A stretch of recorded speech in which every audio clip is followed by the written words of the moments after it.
Thank you. Hey, hi Tom. Happy to chat, and you need to take it very seriously. I will just say to you, I'm very comfortable with everything I have done in that situation. That individual, I believe, is looking for different reasons to capture from the Green Mountain Transit as much value as possible in a variety of different ways. But I will allow John Moore, as talking to our lawyer, respond to your more official form. Okay, that'd be great. You don't need to be in the I would not be concerned if I were you, but you got to take it seriously, and I'll make sure our lawyer takes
Tell me, Charlie.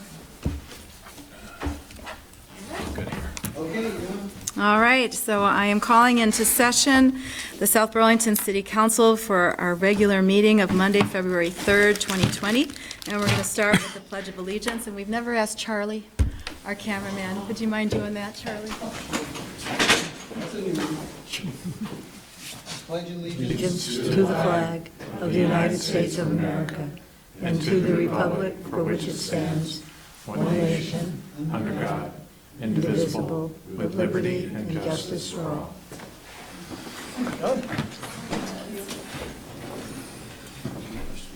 He makes sure that we uphold those ideals every other Monday of the month, right? More or less. We do our best. No, not upholding the ideals, more or less every other Monday of the month. Oh, I got you. All Mostly right. less, I think. Next time's a Tuesday. All right, very good. So here, now we turn to Kevin Dorn, who's going to give us instructions on exiting the building in case of an emergency. In case of an emergency tonight, please leave through one of these two doors. Proceed over through the parking lot, to the parking lot beyond, and the building beyond to the south of us, and around to the other side of that building. If, for some reason, you cannot get out of these doors, please go back out through the lobby and out the front and around the corner and over to the same parking lot south of the building to the south. Tom Hubbard and I will make sure that the building is cleared. There is another committee here this evening, and so we will make sure that that is cleared. Thank you. Thank you. And so item number 3 is the agenda review. Are there any additions, deletions, or changes in the order of the agenda items? And seeing none, we'll continue. I would like, may I ask that a very, very brief executive session Okay. be added to the very end of the agenda, right before adjournment? All right, very good. So we'll have that be 15B. General subject area, legal advice. Public records. Public records. All right, very good. So we have a motion prepared for that. All right. Okay, I saw everybody else shake their heads, so I think we'll move on then to item number 4, comments and questions from the public not related to the agenda. I see nobody raising their hand. And we have now our announcements and city manager's report, item number 5, and we'll start with Tom, why not? I guess just one thing comes to mind. This Saturday, I'm looking forward to the Valentine's Day Father's Daughter South Burlington Recs dance. So it's always a good time. And if you haven't bought your tickets yet, I think they still might be available. So this Saturday, hope to see people there. Tim? I went to the steering committee meeting last week, as some of you did, and then I went to the little session we had after that. I then went to the economic development meeting for about an hour on last Monday, and then I went to the Interstate 89 Corridor and Vision 30-year plan meeting that the CCRPC put on. And that, they wrap it up pretty quickly so that people could head over to the high school for the session on the construction bond. So I was able to stay, I got in there late, but I've heard that pitch a few times, so, but it was you were there?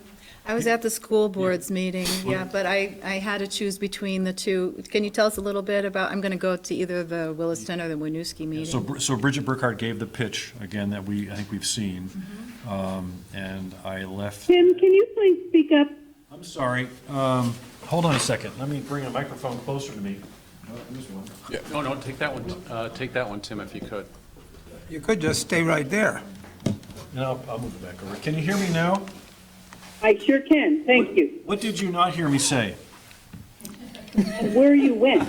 Oh, where I went. So I was saying that I attended the steering committee meeting and an economic development meeting and the I-89 CCRPC meeting, and then I went to the SBHS forum about the new bond and the new construction. And I was about to say that Bridget gave the pitch that we had seen earlier at the SBBA.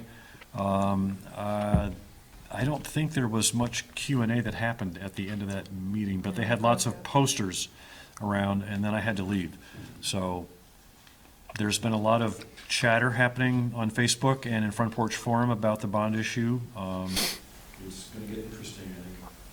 Could you say more about the other two meetings, the Economic Development Committee meeting as well as the Interstate Yeah, so the interstate one was interesting. They're just beginning that process. It's a 30-year master visioning plan that they're trying to develop. They're going to have 3 more meetings, I think, over the course of the next like few months. They showed some maps of 89, and they just gathered ideas from people. They had some posters that describe things like the frequency of crashes in certain areas. So highest traffic, highest level, best to worst level of service along the 89 corridor in Chittenden County. And it's just exactly what you would expect, right? So between 13 and 15 is the worst, right? The worst crashes are between 12, and I think that the fatal crashes were between 12 and 15. And I don't think they dropped out the fatal crash that happened a few years ago that involved that wrong way accident that was not really just an accident. It was sort of like an intentional. So, but I didn't ask that question at that time. And people voiced concerns about different aspects of the plan. I mean, it's not really a plan there, they're just gathering input.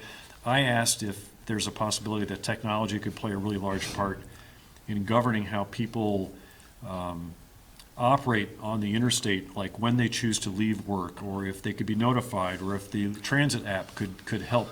You know, if the transit app knew everybody's, beginning and ending of their trip, and and the timing of that, they could probably help spread it out over a period of time. Also push messages to people about road conditions and things like that. I mean communication's really key, and we're not going to widen the road. There's no reason to widen the road. I mean, just for the maximum capacity that you would need at rush hour, because the rest of the time it's not an issue. It's more about controlling cars' speeds so that you efficiently navigate those congested areas at different times of the day. Okay. So whether it happens to be through a sign that's on the side of the road, or happens to be a phone that's locked on your dashboard so that you can see it, that says, for the optimum passage on this next 10 miles, please drive 40 miles an hour. I mean, maybe that's what they should tell us, And then I asked that Skynet take over. I said that. I don't think many people got that. Well, a couple I did. got it. A couple did, right?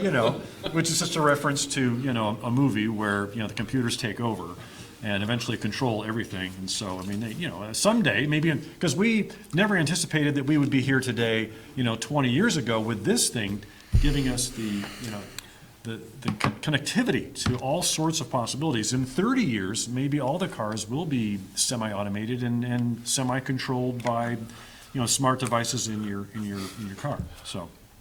Already cars have those auto, Yeah, where they slow down. There were some proposals, like they'd love to see a bike ped path either on the far median, right, or in the middle of between the. I heard that. How did that go over? Well, it went over okay. I mean, nobody was criticized for any of the ideas, but you always have people there are people that rode their bikes there that night, and it was kind of cold, and you have people that drove their cars, and so I think people were open to all sorts of possibilities. But paving a bike ped path down the interstate, it's a great concept, but that's a lot of money. So it is also a pretty direct route to get from point A to point B. I mean, if you wanted to really stretch it, you could say, I want a tunnel on both sides of the highway that's wide enough for 4 bikes, and I want it pressurized so that I could bike with a tailwind all the way down the interstate on a special bike lane. I mean, that's not a bad concept. It's just They have one in Washington DC, Yeah. but it's elevated. It's quite expensive, I Right. think. Yeah. So, anyway, and I also suggested that in lieu of putting on a northbound entrance, in lieu of putting northbound entrance on the, at Kennedy Drive, that they put a turnaround on 89 halfway down. So if you went off Kennedy Drive, straight onto 189, about halfway to Shelburne Road, you could get in the left-hand lane, take a U-turn through the woods, and come back on, and that way you could go north or south. And that sort of solves the whole north-southbound issue from this entrance right here, which goes only to Shelburne Road.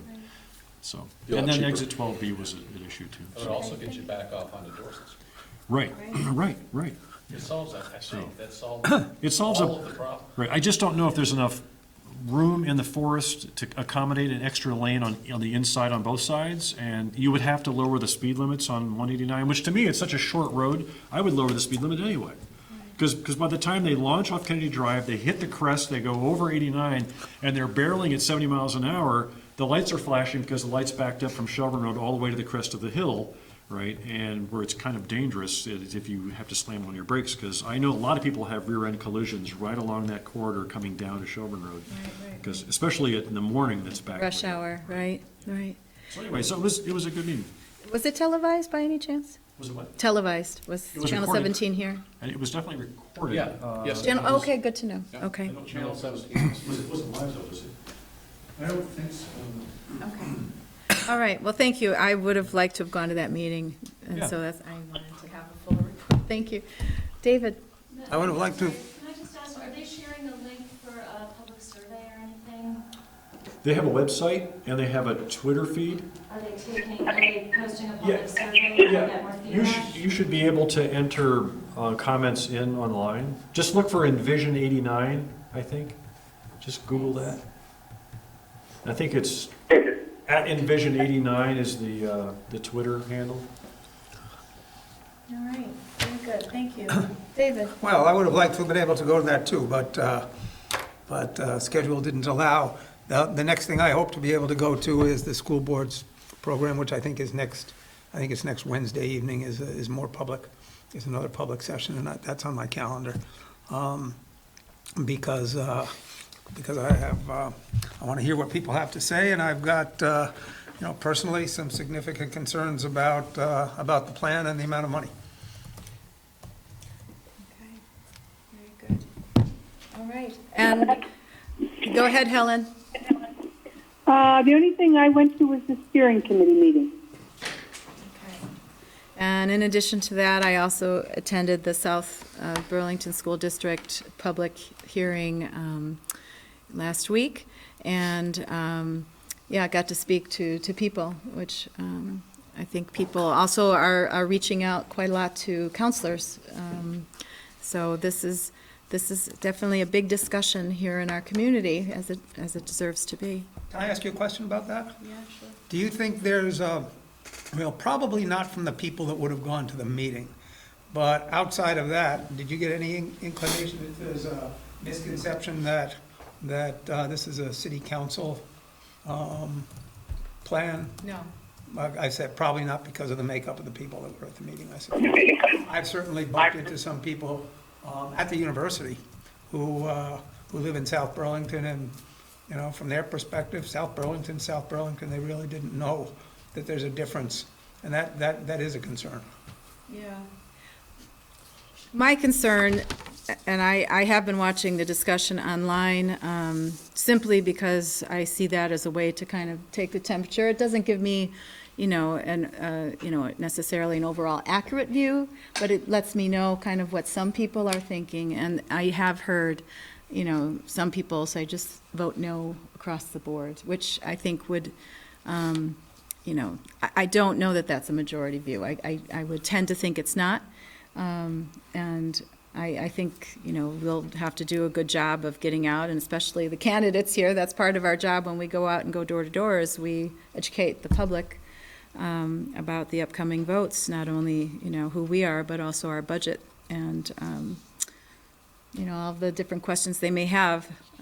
So any other recommendations and suggestions are, of course, welcome to that effect.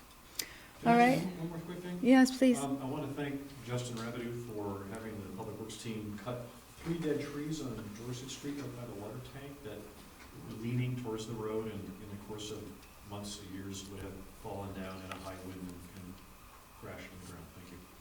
Very good. I said along. All right, Kevin. In addition to going to the Economic Development Committee meeting as Tim did, and the I-89 corridor study, went to the Lake Champlain Regional Chamber of Commerce legislative breakfast last week, featuring Governor Scott, talking about his priorities for the legislative session. Pretty well attended. Where was that? Oh, it was at the Delta Hotel. We had 3 of our 4 House members there. Several of the senators were there, so it was a pretty good turnout. And a neat thing that they're doing now, they try to set South Burlington residents and Colchester residents and others at a table with their House members. So the first part of the meeting is the presentation, in this case by Governor Scott, and the second half was talking to your legislators. So it was a new thing that they're doing. It was great. Just a reminder, we've got some important meetings coming up. SBBA is meeting here in this room at 7:30 in the morning on February 11th. the 11th. So you're all invited to come to that. We'll have staff here making presentations and most likely just answering questions that SBBA has about the reappraisal process, status of city center, a couple of other issues that they want to talk about, LDRs and so on. I met with the Energy Committee last week, and we're trying to mesh their priorities with the work that Lou is doing. One area that they want us to really begin to concentrate even more in is on the transportation side. And one of the things they'd like us to do is more electric lawnmowers, electric leaf blowers, other electric equipment where it makes sense to do that. And so you'll see that this summer. Justin's team is going out to do that. Is going to buy them Yeah. to bring them Yeah. into the. So fleet? these will be investments that we make out of the revolving fund at the request of the Energy Committee. But Adam had already done a lot of research on these things, and so we already have identified products that can be purchased and still maintain the type of performance that Justin needs for our parks. Quick question about Lou's projects, like the LED bulb replacement in the streetlights. Yeah. Like in the cider mill, a couple have burned out already. Is there a warranty on those bulbs at all, do you know, or? That I don't know. I would assume so. There is. They're provided by, There is. through Yeah. Efficiency Vermont. You want me to report those? Yeah, so I'll let Lou know and have him go up and determine which ones they are, and then he can let the supplier know, and we'll get them replaced. Well, I'll look, and I'll just send him a note. That'd be great, yeah. Yeah, I can send it right to Because you. those in the daytime, it's gonna be really hard to figure out which ones. Can I mention something while you're on the subject of yard equipment and electric? I think I copied all of you on this request from what's called Raise the Blade, the program of the Lake Champlain Sea Grant Program, which is asking us to support ways that will help reduce stormwater runoff, mow at 3 inches, leave grass clippings, cut 1/3 of the grass blade at each blowing. I'd like to schedule Linda Patterson to come to either our next meeting or the meeting after and make a very short pitch for that. I think it's something that'd be great if we supported, and there's no cost to it, but goodwill and publicity for them. And I think it makes great sense, and it might remind everybody that most people, quite honestly, can do better when it comes to caring for their lawns with an environmental attitude. And I think it would be great to sign on to that. So can we make a note to schedule? I've got it. It would be, I copied you on that Yep. email, so you know who to. put it on the I know how to agenda, reach let her out know. and do that. Great. Justin tells me that we're already have been compliant with that for several years, but there are times when we have to violate it because of rain and stuff like that, but by and large, we're compliant with that. I think if we have Linda in, she can talk to the council. We'll get that lined up for a soon meeting, Yeah, that'd be great. if all are in agreement. They were at Bikes and Bites 2 years ago with a display. Were they? Yeah, the lawn signs and stuff. I didn't think Raise the Blade had been around that long. Maybe it I has. think it has been. It's possible. So, anyway, you have a special council meeting. Helen, can you hear it, Kevin? I sure can. Okay. You have a special council meeting on the evening of the 11th, starting at 6:30, to hear from the Planning Commission and the IZ committees. Recall that that interim zoning expires on the 13th. This committee is warned, so if you make a decision to extend, it is a public hearing, and it also allows you to extend if you wish and be compliant with those requirements. And then there's one other thing, one other upcoming meeting. Anyway, I'll remember it and I'll get a note out to you, but that's all I've got. All right, since both of you are at the economic development meeting, which one of you or both of you like to just say a few words, we have a little bit more time. Well, Go ahead. the Economic Development Committee's been working for over a year now, and they've heard taken a lot of input from members of the public, from other committees, most notably the Affordable Housing Committee, and they are at the point where they want to identify some priority issues. And they did that the other night.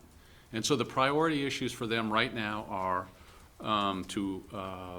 some level of advocacy for Exit 12B, an engagement with the airport and with our planning staff about the reuse of the properties where the houses were toward a commercial use. And also, they want to become familiar with the open space report and the work of the Planning Commission on issues related to the Open Space Committee. Those are their three priorities for this at this time. And that's. Kevin, I couldn't hear the first one. I'm sorry, Helen. The first one was some level of advocacy for Exit 12B. Oh, okay, thank you. And so how we responded to that is that they were made aware of the I-89 study, and they asked me to attend that and report back to them. And they're all on where that study is going and whether or not it encompasses potentially 12B. And also to attend the meeting at the airport on the master plan for the airport, which is coming up. Now, that was the other meeting, soon. Oh, it's on the 12th at 5 p.m. against their interest in trying to work with the airport on rezoning that area for commercial purposes.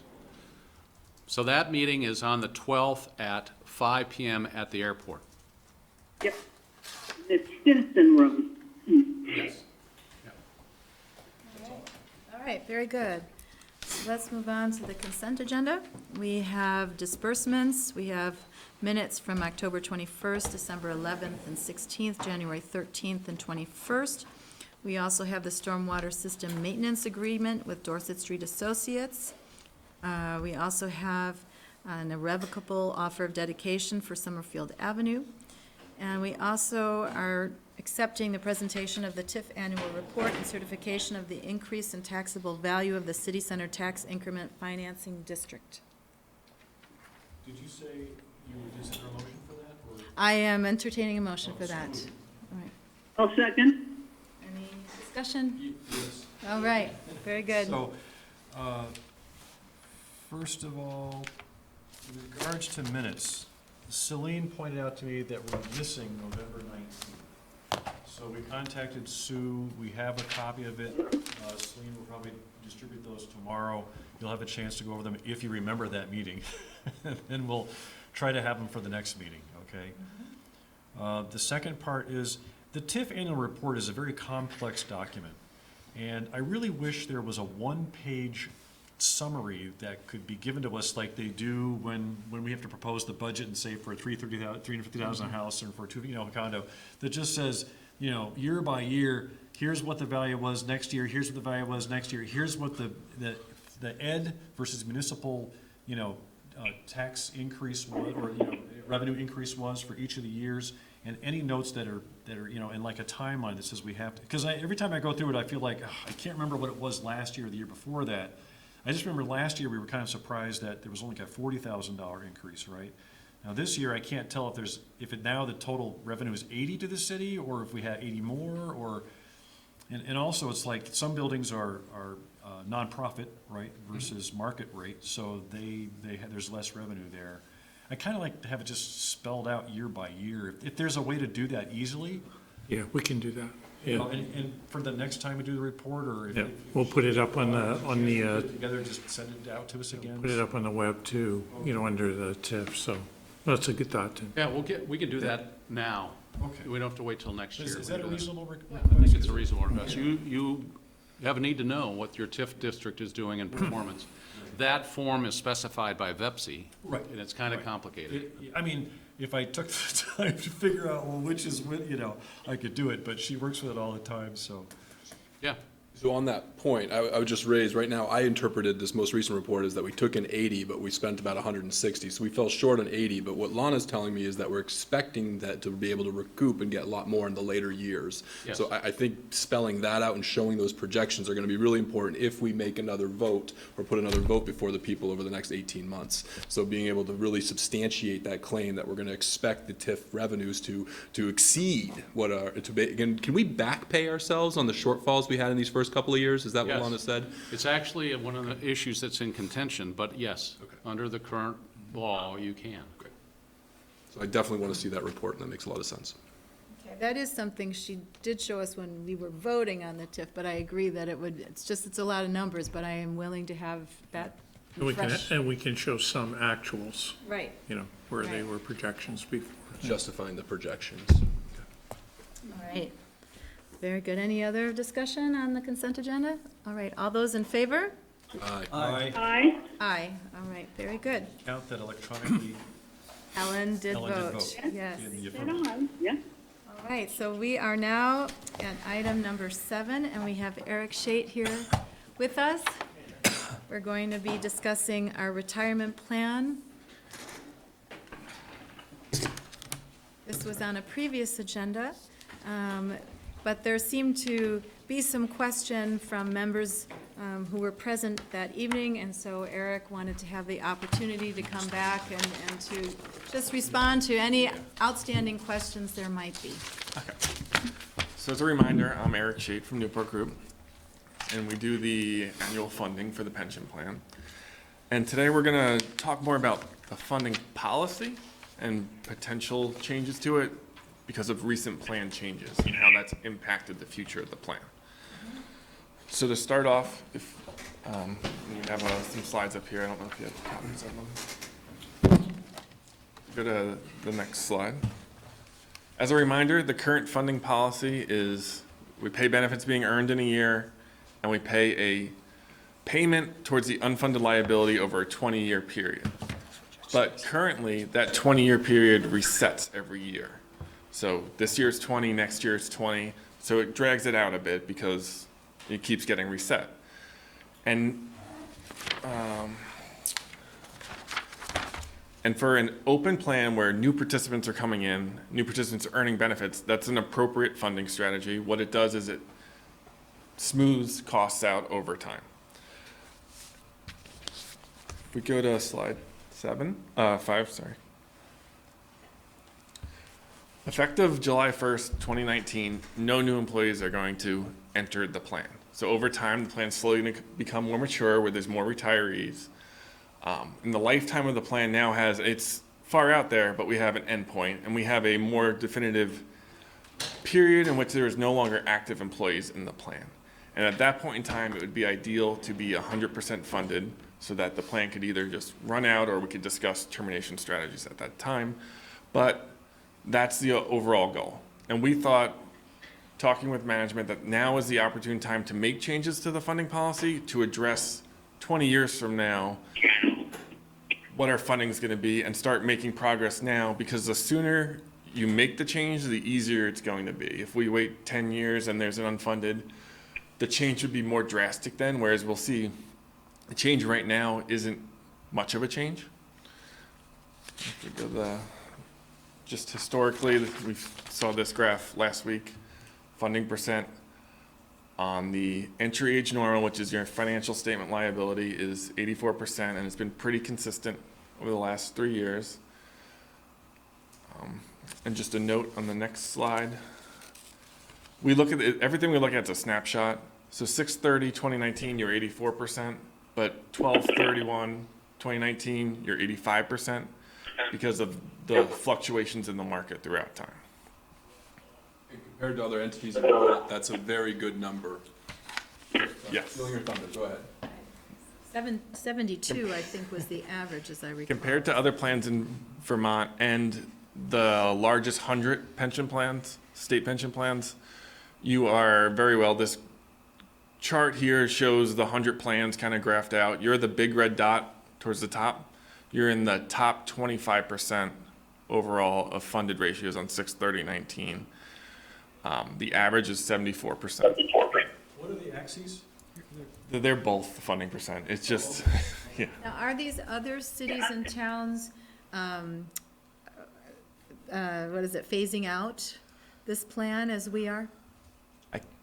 I can't know speak to that's a hard Burlington or question St. for- Albans. Oh, those are the only two on there. I believe overall most plans are phasing out. There's two other municipalities I know of, Rutland and St. Johnsbury, which have both been phasing out their plans in almost the same manner you have. What, do you know why Basters and Beavers are so different? I don't. My guess would they have different boards governing the costs. Well, as still Secretary of State, I just don't know. Yeah. I don't know. You've got a busy day job already, right, Eric? What we're gonna propose is, we were doing the 20-year periods now, why don't we fix the endpoint? So 20 years from now, the goal of being 100% funded. So this year, the period's a 20-year amortization. Next year, it's 19. The year after, it's 18. Just to set the end date and time and have a tangible goal of being 100% funded by that point in time. And everything else would be the same except for the payment we're making towards that unfunded liability. And so I'm going to show you a graph in a second, but what's going on is I did projections out of everything. All the assumptions are being met. So it's going to assume that there's a 7.25% return, that employees retire when we expect them to, people live as long as we expect them to. So this would be your best estimate of projected future contributions and funding status. Before we go any further, if you were to go back 10 years or 15 or 20 years and you had these same types of projections, have they been relatively accurate? If you went back, I would say they would in general be relatively accurate, but because the method of funding was different at that point in time, if you were to switch those methods now, you would see a difference. But under those projections, you would have seen the contributions in the later years going up more than what we would see now. Okay. So the blue line here is a projection of future city contributions under the current funding policy. So we're starting off where we are now, about 1.3 million, and it gradually declines over time because you're putting in money, you're getting the returns you expect, so your unfunded's going down. And as your funding goes down, your contribution goes down. But if we capitalize on the fact that it's decreasing in future years and say, let's go to fully funded by 2039, we can keep a higher contribution level, but it's still lower than it is right now. And then when we get to 2039, it almost completely drops off because everyone will have almost earned all their benefits at that point in time. And ideally, we'd be 100% funded at that point in time. And then this plan would have very little impact on your budget, your day-to-day, and all of that. And similarly, this is the funded percentage over time. You'll see it goes up in both scenarios, but it goes up quicker in the funding by 2039 scenario. Okay, so that was everything, assuming all the assumptions are met. Now what we're going to do is we're going to take a couple projections and we're going to vary the assumptions. We're going to vary the asset returns from year to year. They're semi-random, where we'll take each asset class and say that asset class has a 7% return, expected return with this much volatility, and so it'll vary that much, whereas bonds would vary less from year to year. And we'll basically put it into a model and it'll run 1,000 times. And then we'll take, say, the funded percentage result from that model for each 1,000 runs and we'll line them up in order. And then the median will be the one that came out in the middle. So that's 50% of the time you'd get a funded percentage of that, or 50% of the time you get a contribution of that. And essentially what we're going for with this is we want to assess the volatility or the difference. I could tell you in those first graph, your contribution is going to go down each year if everything's met. But what happens if you have a 30% loss in the assets next year? What's the difference in what your contribution might be because of that, or what might that do to your funded status? So that's what we're trying to look at here. And so this is the median scenario.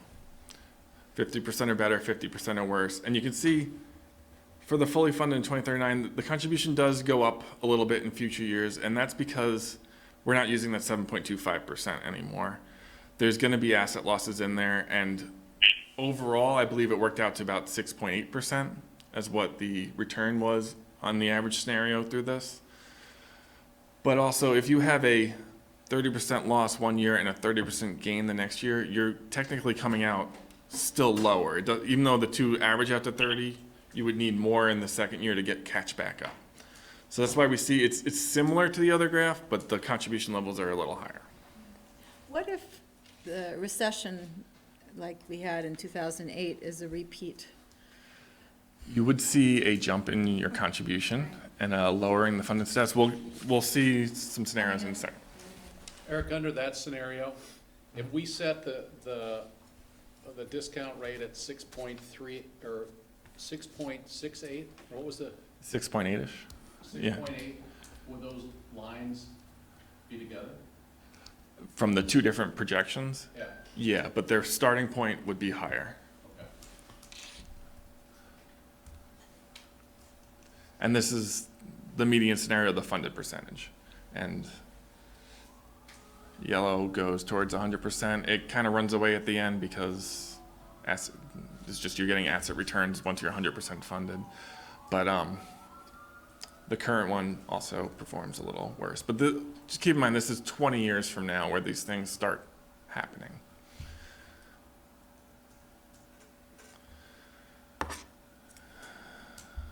Yeah, next slide, please. So when we do those, we just looked at the median scenario. Now the blue, on the left, we have the current funding policy. The blue solid line in the middle was that median contribution level, whereas the dotted line above and below it are the 75th percentile and the 25th percentile.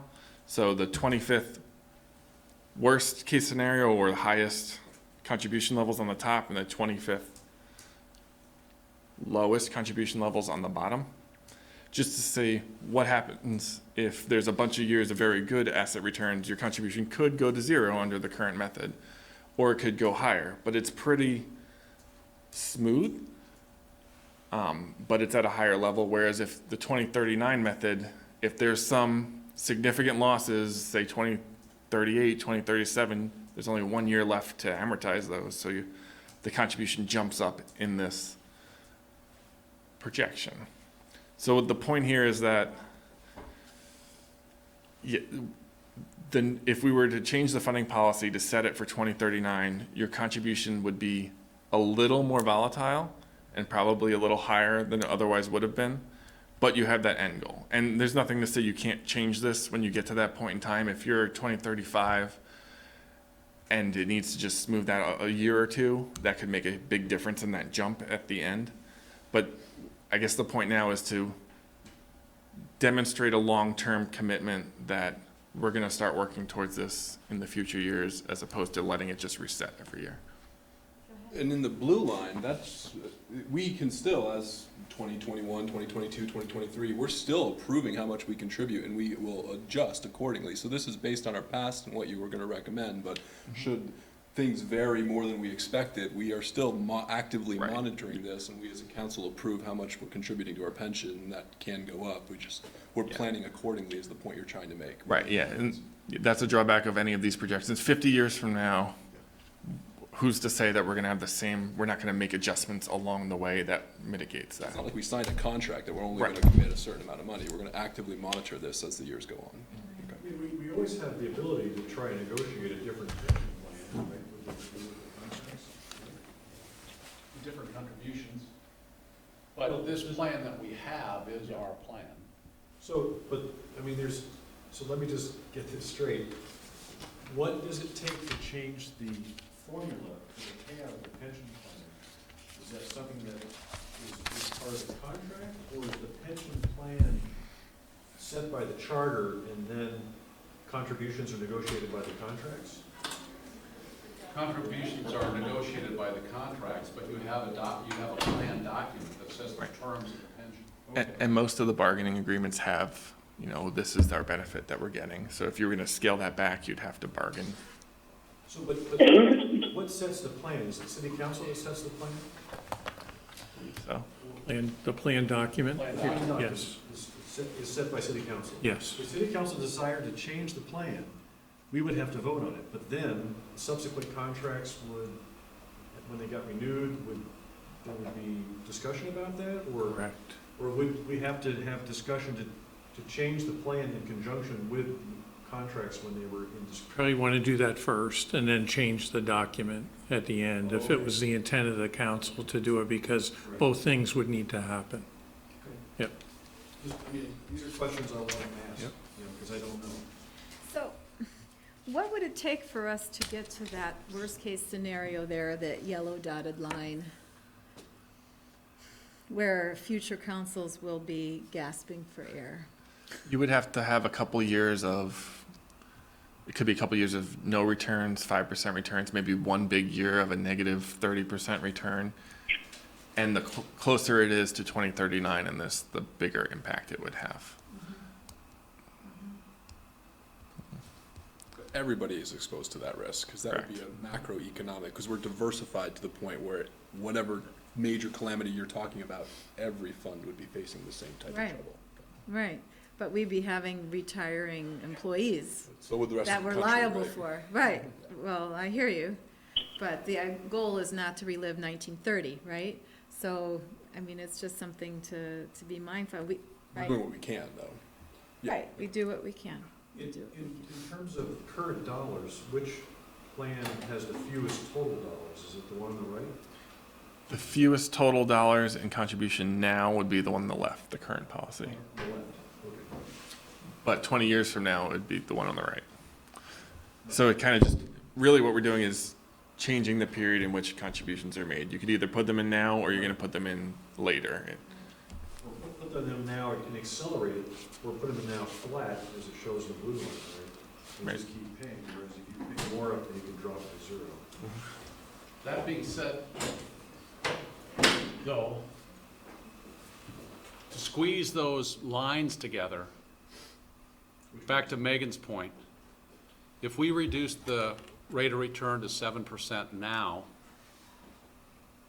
that would squeeze those lines together over time, wouldn't it? It would increase our contribution this year by another $200,000-300,000, no? It would be a lot of Yeah. money. Right, it would increase your contribution. It would squeeze the line a little bit. What would squeeze the line the most is if you scaled back your investment mix to be more conservative. Bonds, you were saying? Or- Yeah, so maybe like 5 or 10% more towards bonds, I would because then you would suggest have that. less volatility in the market, but you'd have more definitive contributions that you'd have to put in, because you would be giving up the potential We're at gain. 60%, no, 50%? 60. 60% equities right now? Yep. So rather than adjusting the rate of return, change the investment strategy, we'd I still be would- putting more money in. Because, You would. but, just from my years on the Channel 17 board and working with a banker all those years, she gave us free advice, and as you get closer to retirement, we're retiring a plan here, right, 20 years out, I'm probably 20 years from my retirement, you lower your assets, you lower your risk, little by little. And so I think that's something that we should consider. Bankers are conservative, government should be conservative. The funds that are the least, or the worst funded, are the ones that are chasing the highest returns by being too aggressive with the percentage of equities they have in those funds. We're sitting in a sweet spot right now at 60, which I think is pretty comfortable for that type of an asset. But the problem is that I don't think anybody's getting 7.25. If you go too conservative on it, and you miss several years of growth I hear you. that you can have with those equities, right, you're gonna miss out. And right now, the fixed income bond classes, I mean, what interest rates are. I mean, And if you went more conservative, you would change the long-term rate of return at the same time, because you would expect it to be less. Right, So then your contribution would it's jump like up a right magic away. pot. It's got holes in the bottom that are leaking out, and you're filling it at a certain rate, and you're expecting this potion to I grow got by it, itself. I got it. And you're trying to keep the pot full until you don't need any more, you know? But they are saying that looking at, you know, and I play devil's advocate, not knowing, I mean, economists don't know what tomorrow's gonna bring, right? So we have to look at, you know, looking at 20 years out, what would a conservative, you know, person hanging on to the purse strings do with that money when you have 20 years out? And we are in a cycle where people are saying that sooner or later, there will be a downturn. I have no crystal ball. I'm not here to tell anybody to do anything. I'm just saying, you know, I think that, you know, it's something to consider. So. Yeah. I don't want to steal your thunder, but in this memo that you sent to us on Friday, just in the executive summary in bold letters, it says, for the other paper and others, that there are no immediate funding problems for this plan. Further, compared to other public plans, this plan is well funded at 84% and expected to increase its funded percentage over time. So that's just the clear message that we need to come out of this, that relative to other plans, and we've been doing everything right, that this pension plan is well funded and there are no immediate concerns. Right, there's no immediate concerns. What we're talking about now is being ahead of the ball for the future and staying in that position Right. and being one of the few probably public entities that's actually starting to address the end of their plan That's right. 20 years from now. I think that's also a message that we need to get out there, that we are being good stewards and thinking carefully about, you know, the unpredictable, and making sure that as we have those years dwindling, that we are really, you know, being very mindful of potential downswing. The only dials that we have, right, are the stocks equity dial on the assets themselves, the expected rate of return, the annual contribution we make to the fund, and the plan details themselves, how much we pay out, what drip rate do we have, right, for the remaining employees that are in the plan. So those are all the, are there any other dials in that we have? No. Other than saying a quick prayer every night that, you know, the market be fair to us. That's what we really want, is the market to be fair. Well, A little bit more than fair. Eric, what kind of advice would you give to us? Is 60-40 a good balance right now, or as we get closer to that, you know, 20-year mark, should we be slowly becoming more and more conservative? I'll caveat this saying I'm not an investment professional, but I think 60-40 would be typical for where you are right now. Keep in mind you have 20 years until you would like to be fully funded, but then you probably have another 50 years of making benefit payments after that. 50? Well, if the last person retires in 20 The eternal man years. apparently is alive, No, apparently. I'm just trying to think. 50, 40, 50. The last person in the plan, how old are they, right? Yeah, 40 to 50 years probably. Is our drip rate really a dial, or is that not contracted for? Don't we owe what we owe for the? That's what I'm saying, the plan governs, so when an employee gets ready to retire, there's a formula that determines what that drip would be, right? We can tweak that? Sure. I thought that was contracted for and. Well, that's what I was asking, was that if you want to change that, you need to get that in the discussion for the next contract. Okay, all right. I mean, it's a drastic thing to do, but it does get done. I'm just highlighting the fact that those are the dials that we have. I mean, if we were in a dire situation for some reason, you know, we didn't have the assets, or we didn't have the budget, or whatever it was, you know, and it was an extreme fire situation, we would talk about changing the dial on the plan, I think. We'd have to work through it with our union in order to Oh, get yeah, that approved. Okay, yeah, right. but it's like, so again, if we were in a dire situation, we'd say there's, you know, and this has happened to like different municipalities that weren't as fortunate as we were in terms of revenue, right, and expenditures. Just compared to your other three dials, those we have direct control over as a council. I just We saw do. that drip rate as something that takes a lot heavier lift in coordinating with our stakeholders. It is a heavy lift, but I'm just saying, those are all the dials that we can touch. As far as the dire situation, I think it would depend on where we are. If it happens tomorrow, we might let it ride out. If it happens in 10 years, Oh, absolutely. right. But just highlighting the fact that we have a lot of dials at our disposal. Some are harsher than others. One last comment. Yeah, please. I just want to hear from Tom. Anything else you'd like to add to this discussion? I think I just want to say we asked Eric to come back tonight because of some comments that Ron made, just in terms of the fact that the city needs to have a plan. And in fact, Eric's been talking to us about this since we made the changes in the plan of closing it out. And we've asked him to come back with some information that we've known about for some time, but really weren't prepared to share with you at the last meeting. Didn't know that Ron was going to address it in the way that it was, our auditor, Ron Smith. And we're not looking for any action tonight. What we'd like to do, Tim, is take this back to PAC in April at their meeting and get their thoughts on it, and then come back to you with some further discussion and action probably at that point in terms of a recommendation, both from management and the PAC committee, and then see what council would like to do. This would be one way that we could fund that unfunded liability. And again, you're going to meet with these people every year.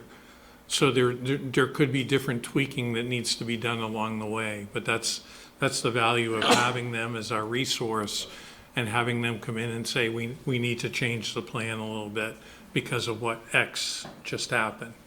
And that could be as much a good thing as it could be a negative thing. So no. You know, Tom, would you also, I mean, you raised the issue that the auditor made about another loan. We want to stick a fork in that tonight.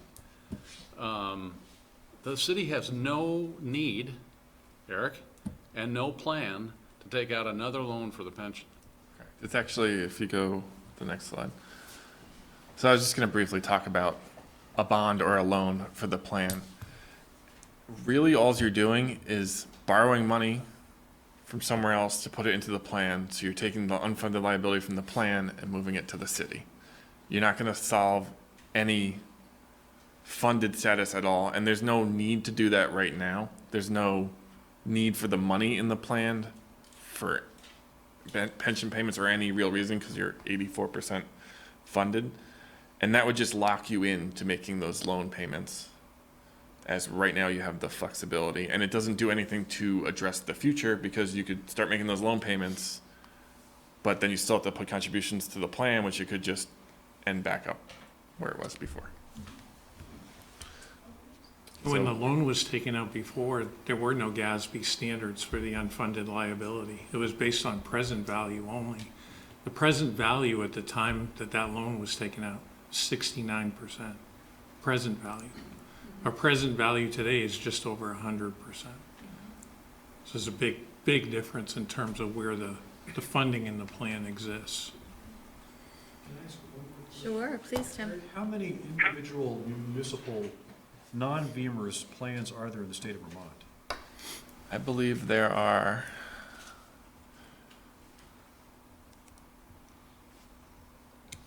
5 or 6. Five or six? That's it?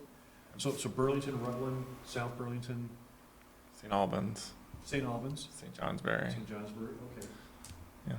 Okay, so what do we need to do to get the legislature or these municipalities to really think hard about taking these pensions and giving them to the state, to the Secretary of State, and merging them to let them take over the entire management of it and the payouts? What do we need to do? Because there's no reason why 5 municipalities should be managing their own pension plans, in my opinion, when the state's got, what is it, $1.3 billion in one of the plans, 1.7 and 1.3, right? So in terms of consolidation, it makes sense to me from the scale that they have for control and whatever the state's expense ratio is. I suspect that it's probably lower than what SCI is charging us, but I don't know that for a fact. I mean, SCI does a really good job, but to me, it seems like it boggles my mind that, you know, each of these municipalities has their own pension plan, and we just changed the rules that new employees go to the state VEMR's plan. Why can't we transfer everybody on our plan to VEMR's under the right conditions? And then it'll be totally up, we'll still have to make payments just like we're gonna be making to VEMR's. But we'll be making our payments we would normally make to our pension plan to the state. Let the state manage it. It probably comes down to bargaining, but I don't know if there's a But different you're probably issue right. here. You're probably right. But the question Yeah. is it feasible? Is it doable? Can we get the other communities on board? Can we just do it? And push this off the local communities' plates. Still gotta pay the money, Still their responsibility. You have to talk with the unions, right? No, you would, but you'd also have to talk to the state and find out, because maybe the state doesn't want it. I don't know, if we're at 85%, and, you know, Beamer's is pretty close to us, right, in terms of funded liability. V-Stars is not, and that's the teachers, Well, so. our legislative, the meeting with the legislators is sometime this month, right? So, Anyway, I'm off my Kevin, soapbox. or Helen, did you want to add anything or have a question for Eric? Nope, you've asked lots of good ones, and it's been a good conversation. You still have more to present? Nope, that's it. That seemed to be kind of Yeah, the cherry on top. All right, well, we thank you very much for coming, Eric. Just for, I think, giving us another chance to review any outstanding questions that we had, and we'll be, I don't know, I might be retired by the time that line actually drops to the ground, but anyway, we're glad that you're on it. Thanks for having me. Thanks, sir. Thank you. Sir. Good, so we now have art, public art, which is a nice thing to follow money with. Right. Number 8 here is we're going to be looking at the recommendation by the South Burlington Public Art Selection Committee. And it's giving a resolution to commission the work for 180 Market Street. And this is by the artist Philip Godenschwager. Am I saying that? That's pretty good. Godenschwager. Godenschwager. Oh, what is it over here? Oh, sorry. Okay. So, good evening, everyone. I'm Trish Stratman. I'm chair of the selection committee, and we're really excited to show this because it's going to be really great. This is for this is our recommendation for you guys for the artwork for 180 Market Street, which is going to be going inside the public library, and we have 2 models. This is life-size model. Could you slide that chair away Oh, leaving the microphone? Thank you.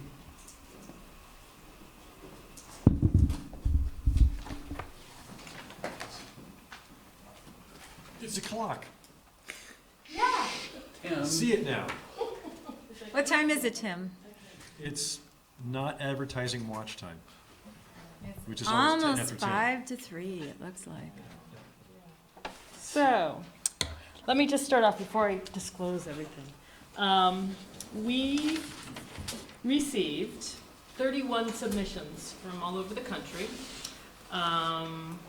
We wanted to open it up this year to see if maybe we could get some more interesting art, not just keep it in Vermont as Vermont artists.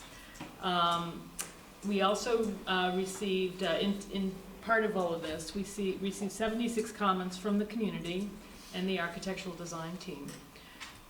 We narrowed it down to 4 artists whom we had live, sort of Skyped with them, I guess that's what we had. Meetings with each of the artists describing their process and a project. And from those 4, we narrowed it down to Phil Godenschwager's Momentous Clock. And he happens to be a Vermont artist, which is really cool. So, this is going to be located, If you would, right here. Be outside? on the column that goes upstairs to, I'm gonna let you guys look at it, to the 2nd level of the library. And it is going to be made out of stained glass. The piece will be 4x4 on the clock face. It will be 2 feet deep and tapered back towards the post. Some of the glass on the top and side, some of it will be glass on top, sides, and bottom. The frame will be steel. The top piece features a moonscape, which will be carved and coated polyurethane with aluminum silhouettes for the children. The clock mechanism will be a self-correcting wireless control. It'll have an access panel on the right-hand side The back will be sheet metal and painted to look like the sides. The slots will hold LED lights with the illuminating washing up and down of the column, which you sort of see there. It's sort of blue and on the top and bottom. And there will be a steel spiral behind the leaves. The leaves will have some relief to them through a firing process. They will all be stained glass. The clock will come out of a piece, the very center, I don't know if you've noticed, but in the very, very center pin, it's the shape of Vermont, and there's a star on South Burlington, which is pretty cool. Let's see, what else? We had an initial meeting with Philip, and there were some design discussions that we had concerns about. So we had him come back, he sort of redesigned it, and it became a much, much better piece. It was pretty cool when it first started, and now it's I think the committee was unanimous in really liking his new design. So we would like to recommend this for you to see, and hopefully you'll agree that it's going to be great in our new library. Do you have any questions? Okay, I have one. What is the cost? I don't recall what we budgeted for this. This, what's the percentage for the? It's 2% or 50,000, whichever is less. 2% or 50,000, whichever is less of the total construction budget. Did you hear that, Helen? So 50,000 or less? Yes. And is that what we're paying? Yes. Yeah. 45. 45. We're paying 45. 45. Does that include installation? Yes, it does. And all materials. Yes. Is there a budget? It's in the budget for the project. Yeah. 45,000 we're spending on it. So that's the whole. You said it's 4 feet by 4 feet? Yes. This size right here. Okay. That's there. Well, to Tim's point, do we have a $50,000 so that this leaves 5,000 for other art pieces, or is it just one project approved, no greater than 50K? So Alana Blanchard for the record. So the city policy through a resolution by the city council is 2% of the project budget or 50,000, whichever is less. And for this project, the committees requested proposals from 4 artists, and so they were each given an honorarium of $500 to develop a proposal. And then Philip Godenschweiger was given an additional amount in order to develop the design further. I think what was given as a concept wasn't sufficiently evolved to recommend it, so to bring it into closer to an actual design. Right. When you are on the second floor, will you be able to see the moonscape on top? Yes, you will. Yes. Yeah. And what will the chimes be? The times? Chimes. Oh, no chimes. Why? Oh, The library, David. Oh, so I've never seen a clock like that without chimes. Chimes. Quiet Why couldn't it be chimes that you could turn off or turn on, depending on what, I don't know. Like light chimes, right? It's like, well, I love Westminster chimes. That's the first thing that popped to mind. How about a little state bird popping out and going? That we could have bought in Germany and brought home, and spent less than $45,000. You said there'd be LEDs behind all of yeah, so there's going to be LEDs inside of it, so it will glow. Okay. And he is going to be creating the glass, sludging it, and also back painting it. So the sides will have this sort of space quality about them. And then there's special lights that are going to be sort of on the back portion of the clock, so that it gives a bit of a glow. So it's it'll shine some of the color down here and also up in this area here. And will it be facing the street from inside the library? It will be, as you're coming up the stairs, it will be facing you. Coming Yes. up the stairs. Oh, so it'll be on the second floor. It'll be on the second floor. You won't be able to see it until you pretty much come to the bottom of the stairs because of the way the ceiling levels are and everything. So, Let's say you were across the street and it was nighttime and the LEDs were on, would you be able to see through the second story windows? probably, yeah. One thing I really love about the New Federal Credit Union office on Shelburne Road, right, is the fact Yeah. that their sign is backlit with these LED is. colors that they change all night long, or they Yeah, leave it's it really on one pretty color. neat. And I guess it was a little controversial in terms of the signage, LDRs or whatever, but it's kind of cool because it's inside in a glassed area and you get this beautiful color coming out at night. I don't know how visible that'll be, but if it is visible at night, you know, to the general street, Yes. if we. We're hoping so, If we 'cause we- don't mind leaving it, those LEDs on because they take so much Yes. power, it'd be kind of cool. And I don't know, he might be able to make it shift, it's all electronic. So this particular artist, we came to find out was the fellow who designed the clock at FAO Schwartz Oh, in New York City. It's no longer, the toy store used to be on the corner, south corner of the park, and it's no longer there now, but he's the one, I don't know if years ago if you ever went in there. It was a wonderful face, and I don't know what the clock arms were, but it was a pretty cool thing, so. I think it's a wonderful idea, and I think it'd be very, very popular and well-received by everybody. Prices up there, but I guess you get what you pay for, and I think it'd be great. Great, thank you. Well, David, we set the percentage. We what? We set the percentage. Well, I don't recall if that was for one piece of artwork or for multiple pieces of artwork, but whatever. Let's have a clock. Total art budget for the whole city hall library combo. Okay. very good. Any other comments? It is beautiful. Are the children that are on the moon surface, are they going to be two-dimensional, or is there going to be some three-dimension to them? Well, they're three-dimensional, but they're flat silhouettes, Okay. and they are reading books. I don't know if you can tell that. Yeah, the one. But he really wanted to sort of incorporate the seasons with the leaves, and then the future with books. I mean, books are sort of, you know, we love books, but things are changing a bit with iPads and Kindles and Nooks and all those kind of things, so. Do the kids in the, what is that, the kids in the moonscape, is that how to phrase it? Do they move? No, they don't move. Oh, I thought they, German clock. I have one in my house from my like the one in the grandparents. square in Prague. Yeah. Yeah, right? Yeah. Oh, I don't have one of those in my How house. much would it cost to add moving? I don't know, but I'll ask. I'll ask about a cuckoo and whether or not they can move, so. Dancing readers.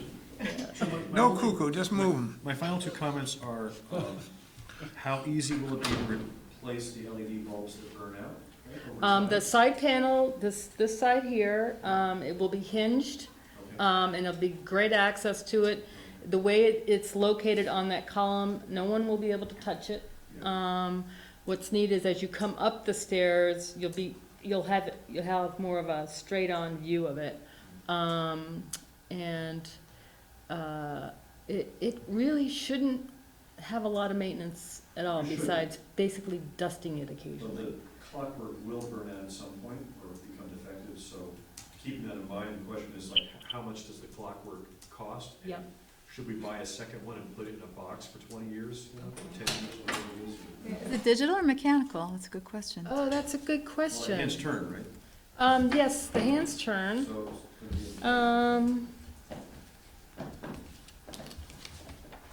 I think it's gonna be, is it, what do you think? Is it, I don't know if it's mechanical. I mean, It's a self-correcting clock, so my guess is that there's a little bit of both running it. So it'll adjust for daylight savings and things like that. So it's probably has both mechanical parts and digital parts. Can I just ask a question? Because Tim thankfully sent me a picture, so now I can see it and have a sense. You know, I was trying to imagine this, and it was a little hard. The two figures that are kind of on the base, yes. the one that, I mean, I can only see one is standing up. That looks like an adult with their hands in their pockets. Yes. And then the other one is Another one, facing, yes, This one I think was supposed to show, weren't we supposed to, Other side.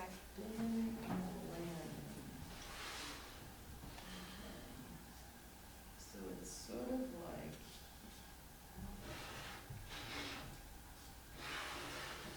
There is a line there,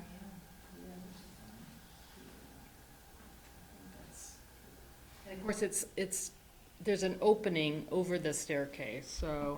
that's that concept. He's a little short, so I'm not quite sure, there might be a little offness on the Maybe scaling it's here. this perspective from the floor, I though. think probably, he's a really, sort of a brainy guy, that's probably what he was thinking, so, yeah, that's what that is. Can you explain to Helen? Gosh. How do I describe it? Well, so the smaller person that I'm holding in my hand, Here, hold it. see, I can't see you, so. I know, you can't see anything, it's so Hold it, and I'll take a frustrating. picture. Oh, okay, Do so, you want me to, do you want to explain from the, and I'll hold it up? sure, so what is it, like, is that about right? Is that? Okay. You explain it all.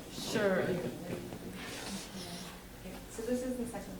That's the vertical is the second floor, so it shows the That's little the first. person model, at what level they'll be seeing the clock.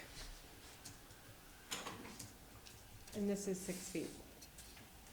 Which is the width of the staircase. Oh, I see. So And- they're not really part of the clock, that's just the, Yeah, and the railings are glass on that second floor, which is really great, so even wherever you are sitting in that second level room, you'll be able to see through the glass okay. and All also right. see the clock as well. Is this going to be on display at City Hall for a while? Yes, Oh, well then I'll come by.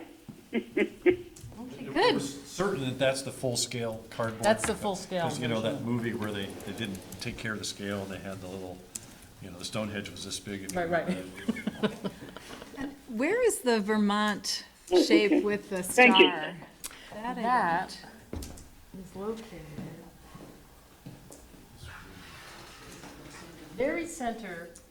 There's the state of Vermont right in there, and the pin that holds the arms don't- Yes. skewers it exactly where South Burlington is. Right. It's a different clock altogether. Yeah. The center of the universe.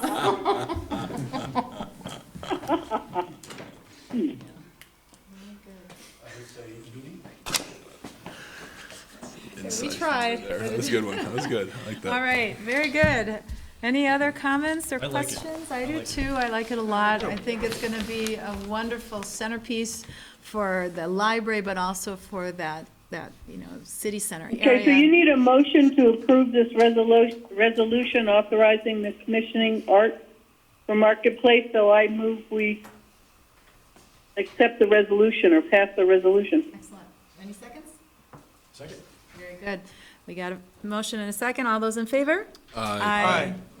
Thank you very much. Yes, thank you. So we have just authorized the city manager to negotiate and execute a contract with Philip Godenschwager to commission A Time for Every Season for the 180 Market Street reconstruction project. And that is the title of the clock, A Time for Every Season. Did we hear Helen's vote? I didn't. Oh, yeah. Okay, thank you. All right, very good. We are moving on to item 9, which is the council discussion and possible action committing local option tax revenues derived from the tax on aviation fuel and further consideration of a proposed memorandum of understanding between the cities of South Burlington, Winooski, and Burlington related to matters concerning airport operations and noise. So Kevin Doran will be starting, but I believe, Helen, you might have some things to add regarding the MOU?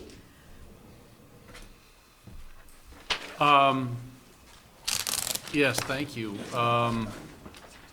As I pointed out in my memo, each year we're getting between $70,000 and $80,000 in local option tax from the sale of jet aviation fuel that occurs at the airport.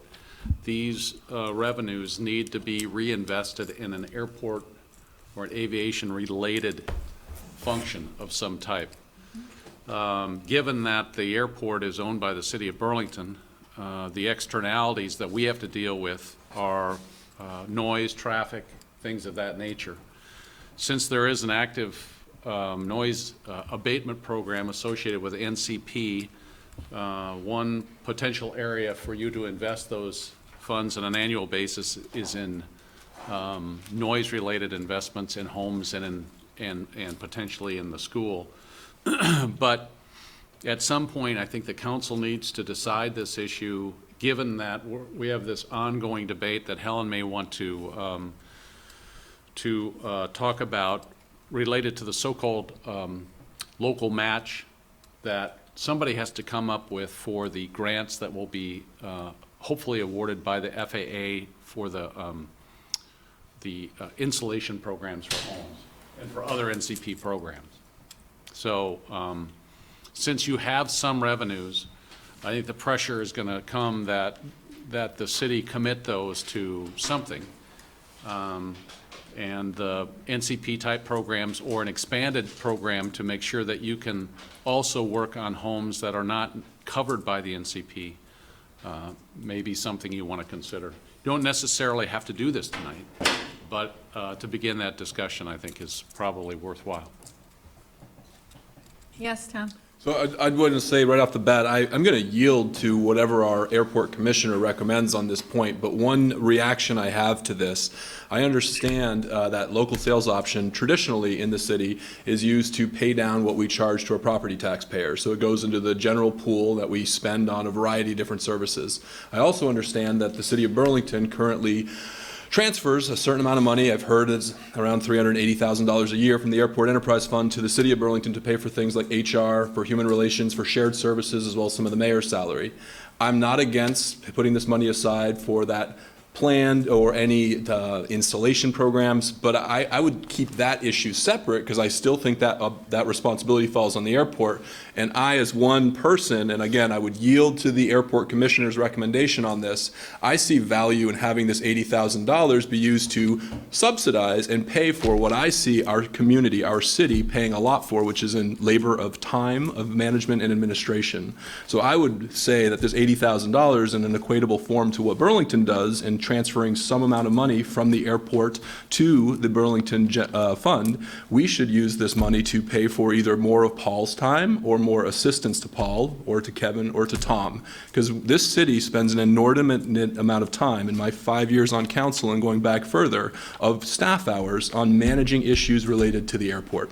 So my argument, or what I would encourage us to consider, is to use this money to just pay for the time that we spend working on dealing with airport issues in a similar fashion to how Burlington does it. But I'm not against putting this aside to help fund the homeowners and their insulation programs.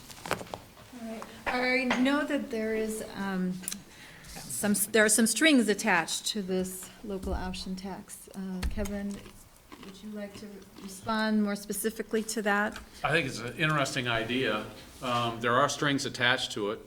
The Vermont Agency of Transportation worked with us when this matter came up before the legislature year before last, and they took the lead in assuring that the money could still come back to the city of South Burlington. Recall that the initial plan was to have all the local option tax from aviation fuel go back into the state fund, and then some of which would flow back to the airport. But the agency found a way to get us our local option tax to continue to get it, but they specified it needs to be done for an aviation purpose. So we get 70% of that 1%? We're due to get that, just like we would for any other local? It's just like the local option tax, but it's specifically on the sale of jet aviation fuel. And we have some money in an account that's accumulated already? $97,975.83. Is that from 1 year? That's from a little bit more than 1 year. And it's the state of Vermont that's saying that we need to apportion this money towards an airport investment of some sort? Yes. But are they being told that by the FAA? I believe they are. And what did they do with their 30%? I think the state takes their money and distributes it among the various state-owned airports. Right. So the Yeah, state they owns, use federal, they get a federal, I believe they get federal dollars to support their airports, and they also use this revenue to support airports. And in the past, my understanding is that they spent or contributed a huge amount of their whole pot to BTV. And then they decided, for whatever reason, that it would be more fair or be better, or the other airports in the state also needed some upgrades, and it was, they divvied up the pie differently. So that's, I think the state owns 11 airports, Pardon? something like that, Helen? yeah, I don't know how many airports, but there's something like Yeah, that. it's like 11. I heard they own Oh. every airport in the state with a paved runway except for BIA. Pardon me? I think the Secretary of Transportation, Joe Flynn, said that every airport in the state with a paved runway is owned by the state except for the Burlington International Airport. Probably right. I don't think it's, no, I don't think it, I mean, if you want to be 100% accurate, I don't think the Mount Snow Airport is owned by the state. I could be wrong. Okay. I think that's privately owned, that's paved. Just, I I thought I mean, heard that somewhere, in one of his speeches to that's the fine, voters. almost all. Yeah. So we don't have So, to, yeah. go ahead, Helen. Well, I think that the conversation that I wanted us to have is one that I hope would help us figure out in the MOU some of the language around finding the match for the insulation program, the difficulty of finding a 10% match, and indicating at least a willingness on our part to, consider using this money, since it has to be for airport-related activities. And Tom, I understand where you're coming from, but I don't think paying for our time, our administration's time dealing with airport issues would be considered an airport activity by the FAA. Fair enough. And so, I mean, I would love to keep it, and I think your thinking makes sense, but I don't think that's acceptable. To the FAA. So the fallback is, can we, within the MOU, say, well, if we can't find any other funds, we'd be willing to commit. It won't make the 10% match. So it's not going to fund the whole thing, but it could be a contribution that will help our own community. So a question I have is, we have different language between the Burlington shalls and the South Burlington shalls. The Burlington shall regarding using airport revenues to meet the local match requirement is that the city of Burlington will explore using those, whereas the language for the South Burlington shalls is that we shall commit to investing allocated local option taxes. And I would like to see the same level of commitment on the Burlington side. Well, they don't receive any of the fuel tax. No, but the revenues, it's not fuel tax, local options tax. What they have there is airport revenues. Well, they don't have any local option tax, I don't believe, on airport revenue. No. All of that, It's the O, if the joint efforts to pursue state and federal funding for the local match do not meet the full necessary dollar amount, the current language states, the city of Burlington will explore using airport revenues to meet the local match requirement. I would like to see language very much equal to what the language for South Burlington is, which is that they commit to using airport revenues to meet the local match requirement. Now, that might be too much, but at least a portion of those airport revenues, right? They have over $380 million surplus this year. I think 380, no, it's 380,000, sorry. I've heard that figure. Few more zeros. Could have that money. Oh, if only we could. That's wishful thinking. Yeah.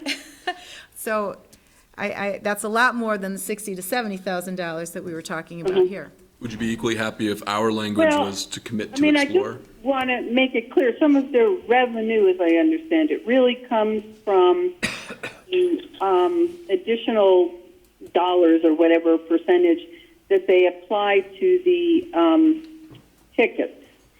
But by doing that, they also have an agreement with all the airlines to, before they can spend that money, the airlines have to agree that that's how they want that money spent. So it's not like they just have money that comes in and they decide, oh, you know, we want to have new furniture or something. Okay. Well, could we change our language to just commit to explore? Not quite as, what's the right word? Revenue that they have a huge amount of discretion over. Okay. Helen, can you confirm, can you confirm something that I've never, I don't think, got a complete explanation for? Under the NCP that exists today and the demolition of homes that has been in place for many years, there was a local match requirement for that, I assume, because it's a federal grant. All federal grants have some form of local match. Assuming that's correct, where did that local match come from? It had to have come from the airport. Well, I thought some of it came from the state. I recall a Nick Longo memo which distinguished the difference between these and that it came from the airport because the land ended up being owned by the airport. Whereas these other programs, when they give the money, the airport's not going to own the houses that they spend money on insulation, so they are not justifying the same funding mechanism. That's the distinction in their mind. I counter that argument by saying it's a Burlington asset, so it's a Burlington obligation to pay for those funding, those programs. Well, I don't disagree with you, Tom, but I mean, I think the language we have is, and I appreciate that, you know, you'd love the airport to actually commit, but at least it says they'll explore airport revenues to meet the local match requirements. They weren't willing to do that originally. And this is just, I don't know, maybe it's goodwill. I mean, we have to find as a community 10% match for the school, too. So I guess what I would like to see, because we also, have the language under J for the city of Winooski, commit to explore opportunities. And so perhaps our new I, under the city of South Burlington, should also be commit to explore allocating or investing the allocated local option taxes collected from aviation jet fuel sales to noise abatement programs. There might be things that come up that we would like to use those funds for that are even more pressing for our residents. So I would like to have a little bit of leeway, just like Burlington and Winooski have, in order to determine how best to use those funds. We already have a very narrow use of them. That is for aviation-related activities. So I would just like to have a little bit, more latitude there. I would echo Councilor Emery's statement there. I think that makes a lot of sense. But So do you think by using the term noise abatement program, it's in lowercase, so it's generic, that we could include our committing money to, as you pointed out, there are some homes that miss the deadline for anything, or they're too close to 75 that there's no noise abatement program that the federal government will support, but we could do something. that's precisely the leeway I would like us to be able to maintain. that when we have residents who are clearly in need, they are not ready to leave their current, address, that we would make funds available to them in order for it to be, at least a safe location. Obviously, we would have to work out the terms, but I would like us to have at least that flexibility to serve our Well, I residents in acute need. I would love to see this money used to install noise monitoring devices. Me too, Support that. And that's another possibility. I mean, me too. you have to prioritize what you want to do with it, and then when things change, right, and the NCP starts to come to fruition, if it has to be used for the match, it's probably the most logical thing to do. But if we end up having a couple $100,000 in there in a couple of years, I don't know what it costs to install, 6, 7 microphones that are networked, and, maybe it's not that much. The school district did it They did it. for Chamberlain. But not permanently, they did it No, but temporarily. they did a temporary one. They Yeah. might have some idea about that. But I think permanent noise Yeah. monitoring equipment would be a really good step. Yeah. Well, what is, if we can come up with some language that commits investing a portion Commit of the to- allocated local option taxes to noise abatement programs, and then in areas within the 65 dBL line, as well as other creative or other, I don't know. Or how about at least a portion? Some portion. Okay. Some portion is another possibility. To investing some portion. Yeah. Are you going to be taking this back to the commission and to the mayor more Yeah. specifically, Helen? Yeah, okay. Yeah, I will. How does that sound to And everybody? that's why I wanted us as a council to discuss this. So, I mean, we did it once sort of, and, I got feedback that people were annoyed that we have this money, it's supposed to go to airport-related activities, and we're unwilling to commit any of it to the noise abatement program. So this is some language that says we're willing to commit at least a portion, if that's how we want to word it. That works. Yeah.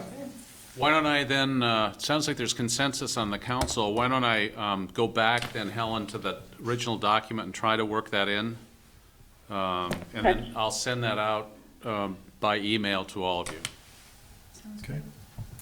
All right. Very good. And I think that will be appreciated and acceptable. Okay. Thank you for your work on that, Helen. Oh, you're welcome. All right. Okay. That brings us to item 10, which is receiving the proposed amendments to land development regulations, LDR-19-13A and LDR-13B from the Planning Commission. And we will also be considering warning a public hearing on these regulations. And we have our Planning and Zoning Director, Paul Connor, here, along with a member of the Planning Commission, Monica Ospey. And you will walk us through these. And again, this is just a preliminary discussion. We are going to be holding a fully blown public hearing at a date to be determined. Thank you very much. Again, Paul Connor, Director of Planning and Zoning, here with Monica Ospey from the Planning Commission. We also have the Chair and the Vice Chair of the Affordable Housing Committee who were instrumental in developing this, Sandy Dooley and John Simpson. As you said, the purpose this evening is to give a very brief overview. Have you, if you are so inclined, warn a public hearing, and then, as is traditionally the case, we would do a full-blown presentation at that time. But we did want to, as we outline in our staff notes here, just give a quick flavor as to what's involved. The proposal here is to expand the inclusionary zoning requirements that currently apply in City Center to the area that is generally known as the Transit Overlay District. So those areas, Shelburne Road, Williston Road, Dorset, north portion of Dorset Street, Kennedy Drive, the areas that are sort of the mainly built-up parts of the city. And then to modify how it applies. So essentially for all projects over 12 houses or 12 dwelling units at a time, that 10% of for sale homes or 15% of rental units would need to be affordable at 80% of median income. On the ownership side, an individual household could be earning up to 100% of median income, but the price remains at 80%. And this is something that we worked with a lot with the help of the Regional Planning Commission and through Champlain Housing Trust to really understand the economics of ownership housing, which is that if you set your price and your maximum income at the exact same level, it is sort of finding a unicorn or a needle in a haystack of somebody who's earning enough money to afford it, but not so much as they are kicked out of the program. So creating this buffer is something that they have found has been necessary and really important. So this was a key component that got sort of put in as we started working through it. There were a number of offsets involved in the program. This is a statutory requirement in Vermont law that if you are going to take this important step of requiring placing this responsibility onto the development community, that finding a number of tools to offset that so that it's, I think the statutes use the word incentives are used. So there's a whole list of these presented to you. In addition, I know that the council has been exploring the subject of fees associated with affordable housing, and those can all go into the same discussion. The Planning Commission's focus is on the regulations. So with the affordable units would come the ability for what's called offset units. So for each affordable one that's required, the offset or the incentive is that an additional market rate could be built up to on a one-for-one basis. Beyond that, if somebody chooses to do more affordable housing, then they could get a bonus up to the levels currently allowed in the zoning regulations for our current affordable housing density bonus. So there is no increase over what can happen today. It's just arrived to in a different methodology. And I think that that's really kind of the very brief overview. We're happy to answer any sort of basic questions. I guess I should say that outside of the inclusionary zoning area would remain the current affordable housing density bonus that a handful of properties have used. There is some very minor tweaks in there, like creating this income to affordability gap, and also a few sort of like procedural about how they need to maintain ongoing affordability and a relationship in size. But otherwise, it's very minor adjustments. The Planning Commission felt that given that the city is currently in interim zoning for those areas outside of the Transit Overlay District, it didn't want to make substantial changes to those policies until the full package of what the city wants to do is arrived at. Any questions that, again, in this very preliminary discussion? We're just warning the future discussion. That is the primary goal of this item, but there might be initial clarification questions. I guess one there, when you were saying interim zoning is currently in place and we have yet to determine the outcome of all of these different studies with regard to the Planning Commission's next steps. That is why these portions outside of the Transit Overlay District are still maintained according to the IZ map. But would that mean that in the future, those regulations might have an addendum to them, or? I'd say that it's possible, but the commission specifically decided that in the time being to only extend inclusionary zoning to those areas not covered by interim zoning. That was a recommendation of the Affordable Housing Committee, and it was strongly felt by the commission that not to intermingle. There's already enough different moving parts with the interim zoning that to add another layer of confusion was not worthwhile at this point. Okay, so it's not something, there's nothing on a back burner somewhere that we need to be mindful of. It's, okay, all right. How often is the AMI recalculated? Annually. Annually? And who does that, and is that, I mean, is it? It's done by the Department of Housing and Urban Affairs, so it's done at the federal level.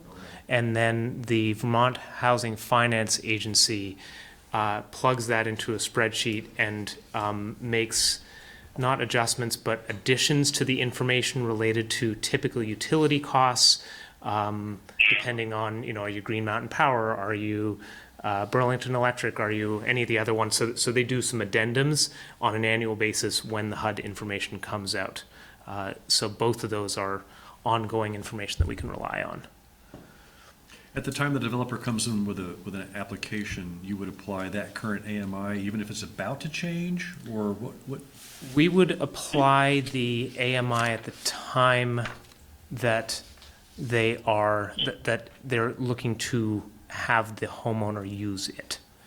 So let's say a house was applied for, so they'd be committing to the program at the time of application, but let's say the house is built a year later and they've got a buyer 6 months after that, it would be that number when the buyer comes in. Okay.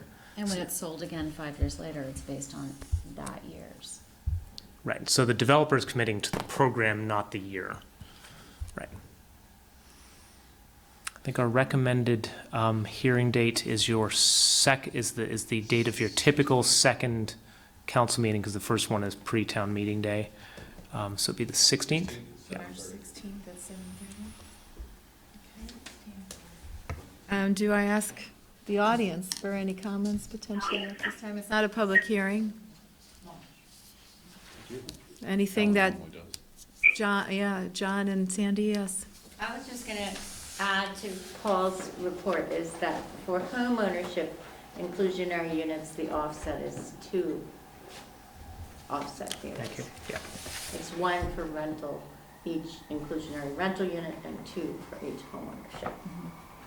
John? I'd just like to add to. Just present yourself to I said your names already. I'm John Simpson, I'm chair of the Affordable Housing Committee, and I just wanted to add to the kudos for the Champlain Housing Trust and the Regional Planning Commission, the Planning Commission, for really working hard to vet this as we went, and also to several members of the development community who made big contributions to making it understandable to them and something that they can work with. And I really do feel we're going to see some housing built that will comply with these regs, and I urge you to move quickly to get them in place. Was the Chittenden County Regional Planning Commission also consulted in the development of these regulations? Yes, they were very instrumental in helping us draft the actual document. Regina Mahoney was in our meetings and drafting much of the work. Just want to add, this is a word of thanks. The council may not recall, you actually voted money to support. But CCRPC's. Regina Mahoney working with us, and she was fabulous. She was amazing. Yes. Okay. I also just wanted to make it clear that I'm Sandy Dooley. While there are a few small changes to the area covered by interim zoning. I just want to make sure that you understand that. They're very minor, and they're important, especially dealing with that gap for home ownership eligibility bond. That they have the same gap of 100% versus the 80%. 80% pricing, 100% homeowner applicant household income. Just makes it workable. So, I'm sorry. No, please go. These income tests or thresholds are currently being used in South Burlington in various developments, right? Yes, the 80% is currently the figure used in South Burlington. So my question is, I mean, and either CHT is the administrator for the program that vets the tenants for certain, for the apartments, right? We have been in discussion with CHT, among a couple of others, as being a entity that would do this on an ongoing basis. So I guess, I'm always thinking pessimistically about things on both sides of the equation, right? So, I mean, what assurance do we have that a person represents themselves as having a certain income, but in fact they might have that income, but they might have large assets behind them, and they don't really deserve to have this kind of housing? What safeguards are there in their vetting process that you don't have the wrong type of people getting hold of an apartment that they shouldn't have? I mean, is that possible? Is that a problem? I mean, do we have people that take advantage of the system like that? I'm just curious. Well, I think the advantage of going with a group like CHT, and there's a couple of others that do this kind of vetting, is that this is this is their wheelhouse of how to go about doing that vetting. So I think that the way that the regulations are written is a outside entity could be the entity to whom we rely on the expertise. Ultimately, if somebody sublets it or does some action to have a not affordable component to it, then it does become a zoning violation. So then we would have an enforcement capability that way if it's brought to us. Or a change in circumstances, is that So gets complicated. this is something that we did, the Planning Commission posed and looked into, change in circumstances after somebody moves in.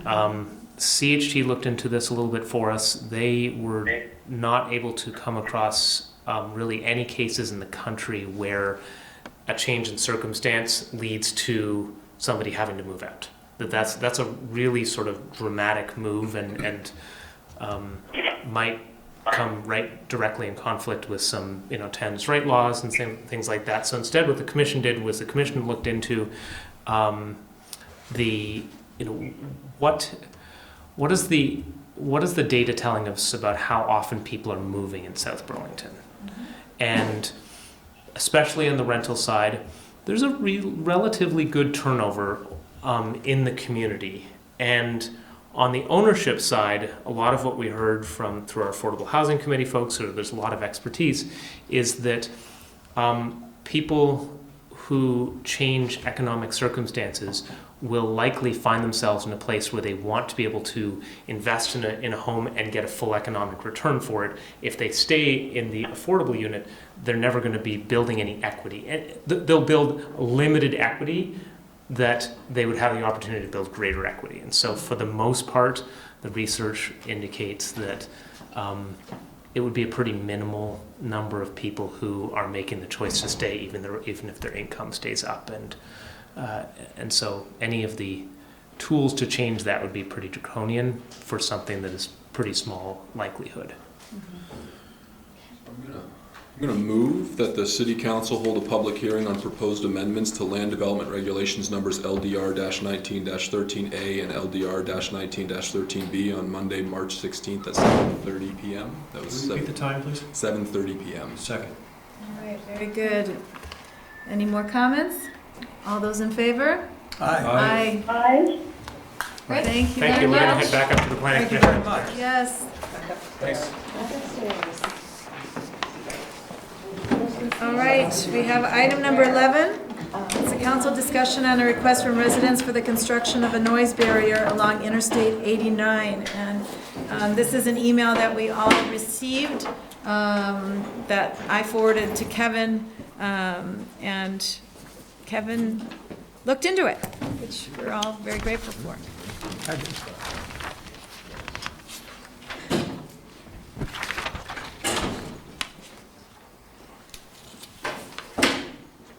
Sounds like Manchester on 93. Which I don't think looks bad. I think walls look okay along the interstate. You just need like two graffiti artists at 2 in the morning. So, Well, that's certainly a challenge. I understand some of Donald Trump's wall fell down last week. We could probably send somebody down to pick that up, and then we'd be in good shape. I like it. All right? Just pick up trucks and go down there. In addition to that, This is Sorry, couldn't resist that one. This is from the Federal Highway Administration. There's a lot that you'll find on the internet related to traffic noise barriers. This from the Federal Highway Administration gives an overview, and you'll know it in the reading that the preference of the Federal Highway Administration is to do these kind of projects when there's actual construction of an interstate highway or an expansion of it. Where the highway already exists, it's less of a priority for them, but it's not necessarily a complete bar to doing it. So it seems if you look at the various articles on it, the reports are a little bit mixed on whether or not they're effective, but we can do more research on this, have discussions with V-Trans if you wish. And it's interesting that the CCRPC's 2050 study is now beginning, and the discussion could certainly be part of that. Right. This is, Go this is ahead. mostly in the like the Brookwood area along south of the University Mall neighborhood that's adjacent to 89? Between here and the University Mall, I think, Okay. is the That's primary impact area. primary. What are the people on the other side in the Quarry Hill residences are not so much? They're much further set But back. they're also higher, Yeah. too. I mean, you're not gonna create noise, no way you can put noise barriers in there that are gonna have an impact. It says I don't think the cows at the farm care, so. for each additional 1 meter in height, you get 1.5 dB additional attenuation. We should put one between the airport and the homes of the airport, and we'll be able to take the 65 line and Haven't we talked about that before? there's a diagram right here. That's Yeah. it. What about Winooski? Those people are below the highway. They must get a fair amount. I don't know what their noise is like over there. I think this is a great idea. Yeah, I I've do too. always wondered how much, I mean, interstates create a ton of noise, right? And it Mm-hmm. goes all night long, you know? Yeah. And I sympathize with people that live, so I used to live on Meadow Road, right? And in the summertime, with the windows open, the noise coming from 189 as the tractor trailer trucks would use their Murphy brakes, which is just letting the engine decelerate. You know, you could hear them with the wind blowing this out, brrr, brrr, brrr, as they came down, because they're bringing groceries to the price chopper or oil to the gas stations or, you know, gasoline, whatever it is, but it's a lot of noise. Yes, it is. Yeah, so. Well, I was walking not too long ago, just in the afternoon in that neighborhood, and on the street, right, that parallels I-89, and it was noisy in the middle of the day. And then, of course, we walked past a house that had a for sale sign. And my friend and I looked at each other and we said, whoa, this is going to be a hard sell unless it's just going to be a rental property. But, I don't think we want all our affordable housing just to be rental properties. So I think this is something makes sense to pursue and see if it's at all possible. I agree. Because their backyards are, 25 feet, it seems, away from the breakdown lane. And there's no trees either. I mean, there's nothing. They have chain link fences for the most part. Yeah, some wooden fences, but not much protection. Tom?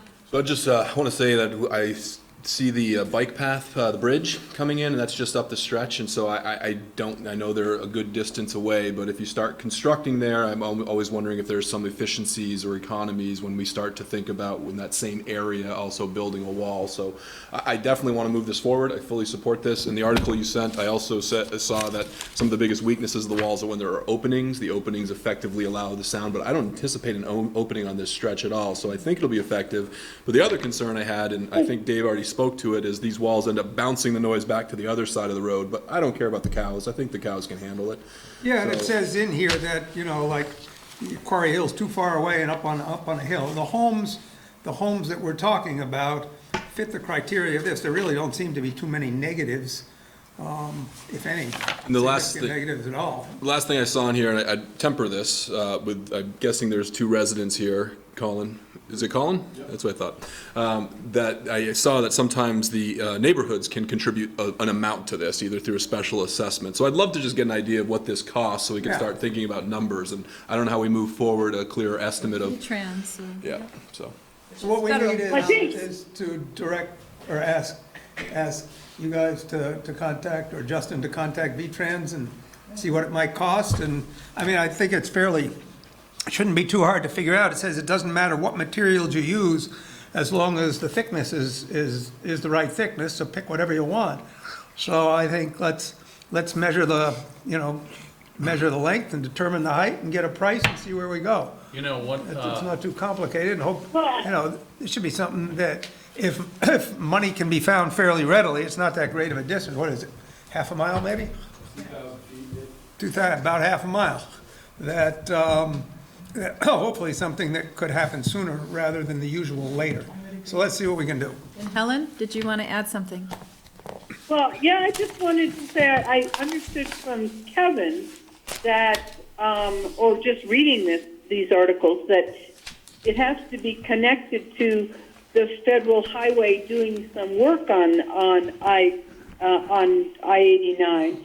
So the timing of this is I think, to connect with CCRPC and V-Trans for their planning of this, upgrades or issues around I-89, and now's the time to sort of get in the queue. Helen, I didn't read the thing but once, but I think it said it can be more efficient if there's a highway project in progress, but it's not essential. Oh, I thought Kevin had said that's Kevin? how you I think in how you the, get in the queue for the Fed funding it. If we want to fund it ourselves, I guess we could do it anytime we want. It says that too. Right. Because it does say that it doesn't always use federal funds. Sometimes it comes, from state, local, or private funds, so. Right. But I Well, I agree. think we Let's should do look- both. I Find out would what agree. it costs, Yeah. and then see if we can get it incorporated into a project that the feds might fund. I think the only thing that we've got to try and work through is, it says state transportation departments include the cost of noise barriers in their proposed federal aid highway projects. And the state plans those multi-years out. If we don't want to wait multi-years for this type of a barrier, we may have to get more creative in order to expedite it. That's all. The longest trips start with a single step, so I say let's take a Get step priced, forward see and where we move this are. forward. Yep. you will be in, somebody has told me, I can't remember who it was, that one of the effective materials to use for these are our living wall. It wasn't effective at the airport, but somebody has told me, and it might have been Alana, that they've seen research that shows these living walls can work as well or better than a normal construction material. That could be quite nice, but it still has to have the thickness. Depends on I who think. does the research. If it's funded by the Living Wall of America, we'll have We'll to, be suspect. yeah. Okay, Let's we'll see look what we can into it, learn, sure. And we'll keep the council updated on what we find. Any comments Okay. from the audience on this? I appreciate all the work on this. We haven't done any work yet, but we're, So far, I think just getting discussion going is much appreciated. Yeah, look forward to hearing it. It's overdue. Yeah, Yeah. it is. I agree. I agree. Thank you for bringing it forward. I guess I could add, I'm Bruce Brazan, I'm 71 Oakwood Drive. I live on the end of the circle. I'll add that I'm sure in the next 20 years, there's going to be another lane added to at least the exit, if not the whole, from 13 to 14 to 15, there'll probably be at least another lane added that we could probably put that into. that's probably gonna be further off than you wanna wait. Well, Understand, if Megan has anything to I do, won't see it. if Megan has anything to do about it, we're all gonna be riding bicycles and walking by then. Oh, I don't know about all, but That's a good point. But Yeah. I foresee construction going on another lane for the exit getting off of Williston Road. You can see that coming. If not, another exit for our industrial park, you know, also.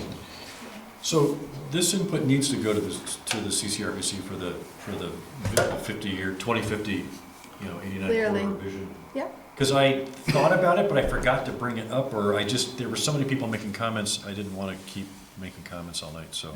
Liston and Winooski, they're coming, I'll bring it up. So get your whole neighborhood to submit to that online form, the survey really. form. Now's the time. CCRPC is collecting feedback on the future of 89 next 30 years. Let me tell you what to look for. There's 2 other events, but don't get Winooski onto this. Let's just get our stretch done and let Winooski do with theirs. So let's not draw too much attention to this. So I should keep it to myself then when I go to those meetings. All right, very good.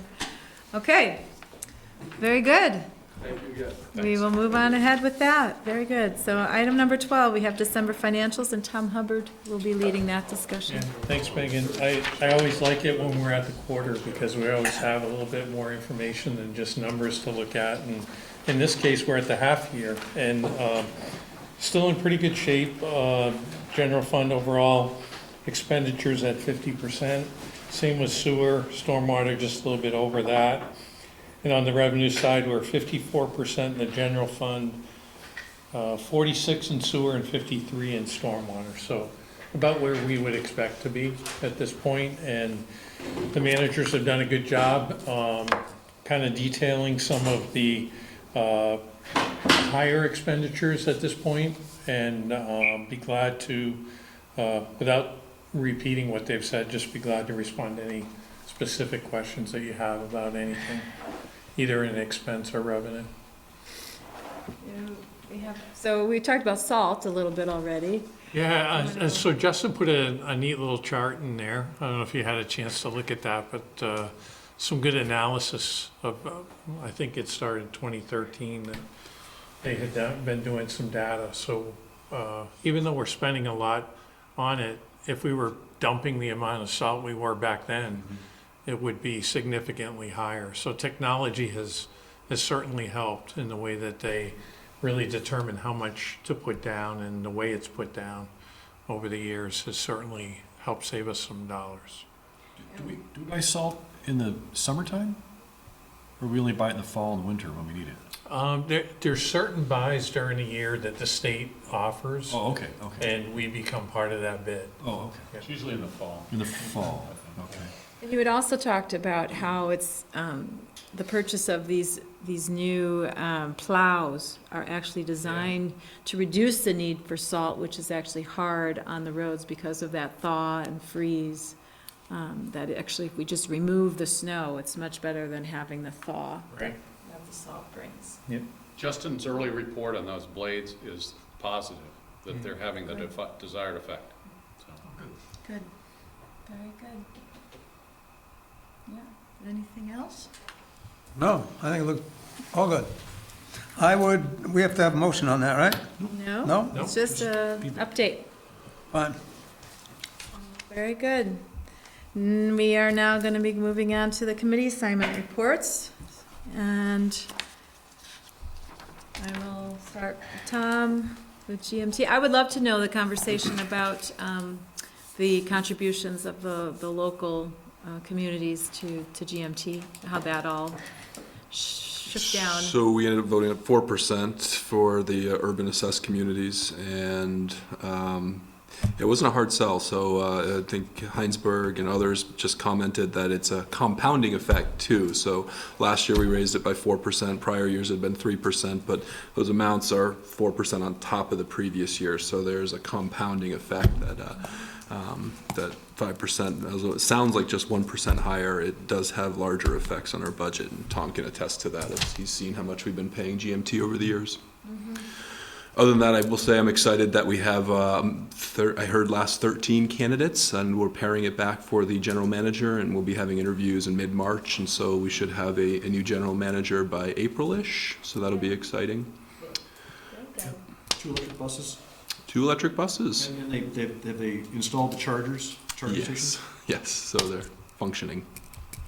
So I just want to put that out there, since I do take an interest in the bus as a daily rider, that there are communities that have experienced an increase, clear increase in ridership when it becomes free of charge, when it becomes a true service. So I'm not saying that we take that big plunge. I don't want any graph to look like that yellow graph did in this city, but I want that to be on people's minds, that there is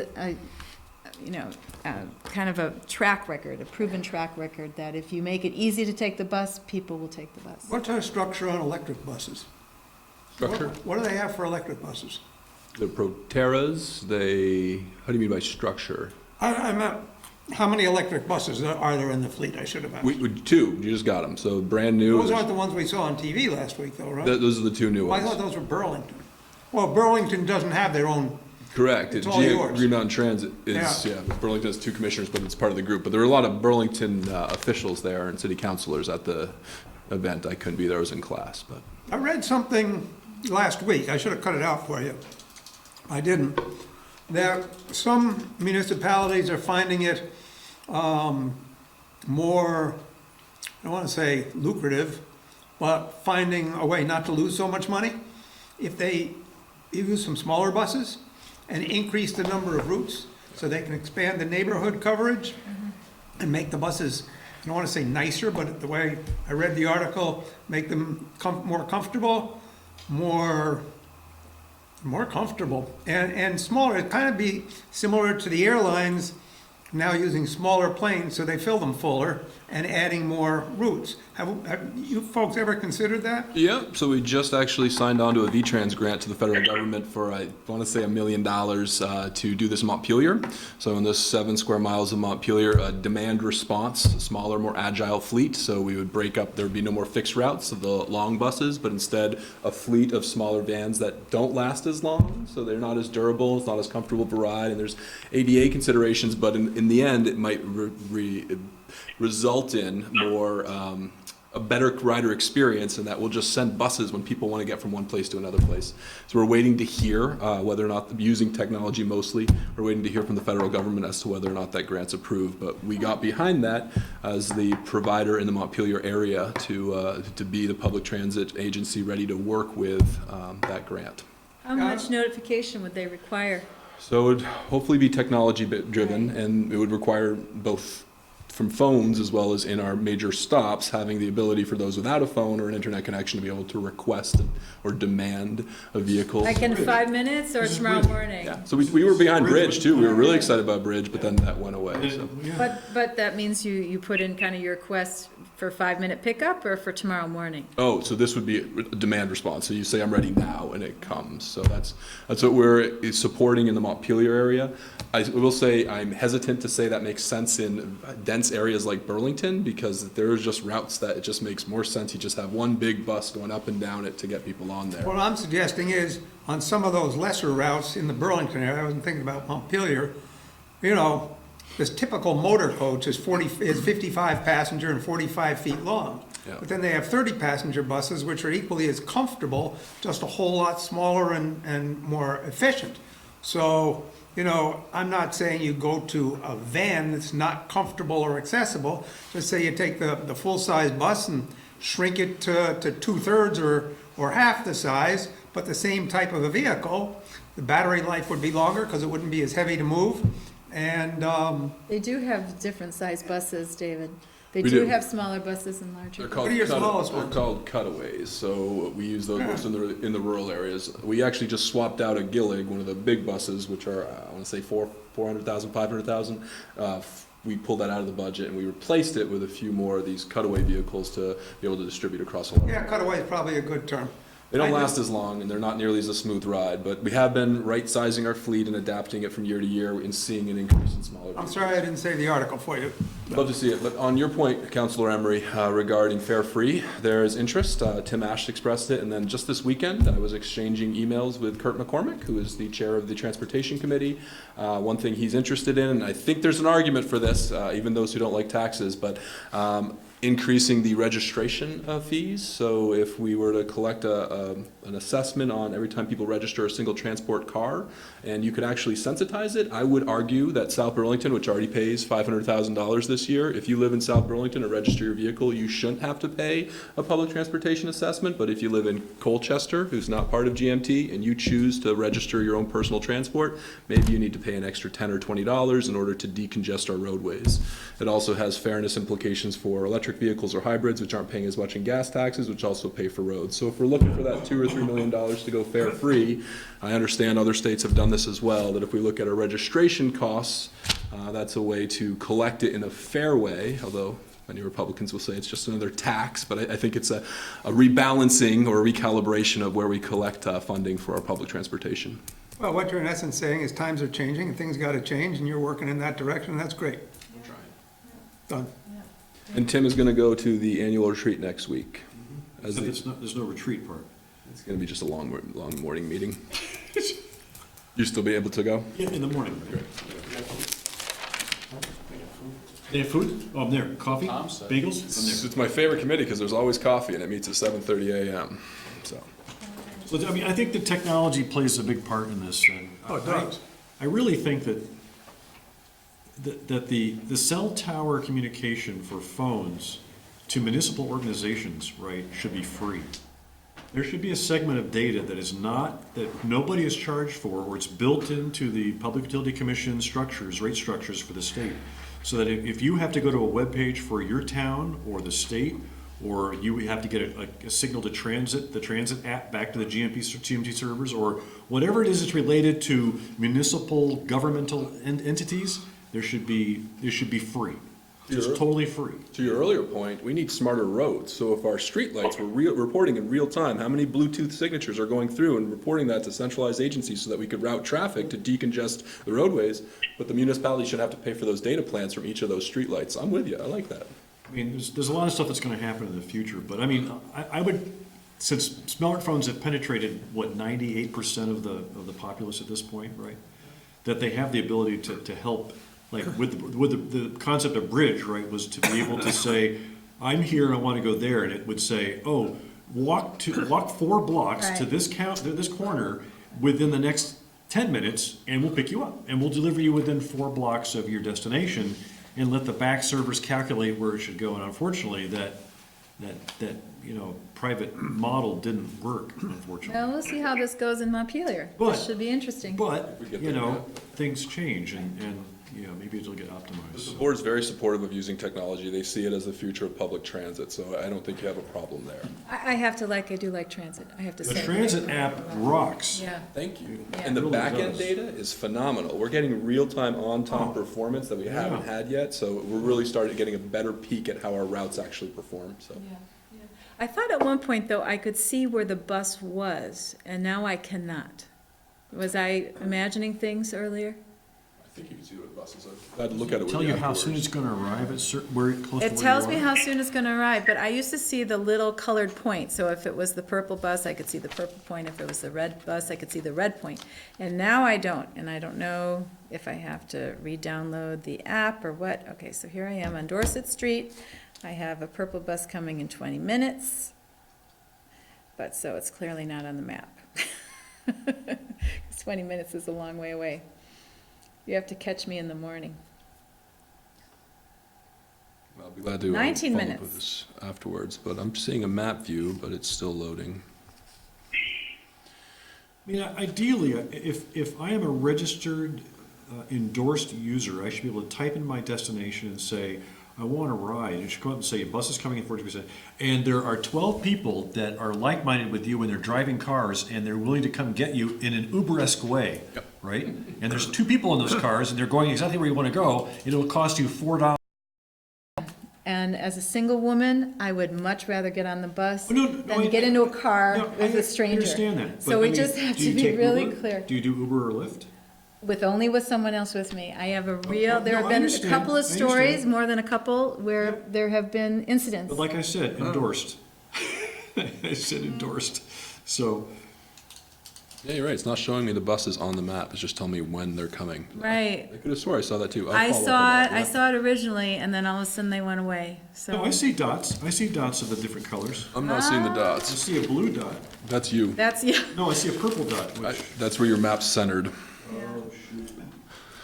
I will look into that and get back to you. Thank But you. yeah. All right. Do we have any, I don't think you had a pension meeting, am I right, Tim? No. And Helen, you've been enjoying your time out in snowy Utah? I have, yes. It's very snowy. Very good. The street my daughter lives on hasn't been plowed yet. So it's pretty. It's pretty and snowy. Beautiful, yeah. We're getting snow here at the end of the week, we hear. So just in time for my daughter's ski lesson on Friday. Yeah, so we did have a public hearing with the Open Space IZ Committee. That was last Thursday evening or a week ago, so the 23rd of January. Very well attended in the high school cafeteria too. And I thought it was a really good discussion. Of course, as you can imagine, a lot of questions. So I have directed everybody to attend our February 11th meeting. And I'm sure that will, be a pretty intensive process. Where which is that meeting? It should be. It will be here, right? February 11th. Oh, Yeah. okay, okay. That's at 7:30, right? 6:30. 6:30. No, 6:30. 6:30. 6:30, yeah. But I do want to again extend our thanks, I'm going to say that on behalf of the council, to Alan Strong, who took on, I think, even more than he imagined. And as someone who has built his reputation on conservation, he took his position very, very seriously. He did an excellent job. We also had Amanda, and I'm sorry I cannot recall last names when I get, no, not Amanda Lafferty, no, Amanda Holland, who's on our Bike and Ped committee, who did mapping. Vince Bolduc did a lot of the verbiage, a lot of the layout of the final report. And we had people double checking, so Tammy Zilka, Allison Chalnick, Sam Swanson, and Duncan Murdoch. We had an incredible committee, and I'm sure I'm forgetting somebody. Some people had to leave, of course, but it was really an incredible effort, and I just want us to acknowledge that. It's an effort that clearly led to strong opinions in the community, but as I made clear in a previous meeting, this is by no means a planning document, that this is only a piece of the puzzle, and that is going to be now our tough job to put those pieces together and to see how they align and what steps we want to take as we move this community forward. Just also putting to rest, I put that to rest at the public hearing, but there was no comment whatsoever on the IZ Open Space Committee in favor of anything but keeping landowners whole. So downsizing was not even broached in our committee, and it's certainly nothing that I've thought about. And I just wanted us to acknowledge that we've got our works cut out for ourselves. So there we go. But I think that it will be a worthwhile discussion. So, and I look forward to receiving the report from Earth Economics as well. And that's still on tab for at least some preliminary report on the 11th. Yep. Excellent. Okay. Very good. Great. All right, so we now have the Liquor Control Commission. I move that we convene as the South Burlington Liquor Control Commission. Second.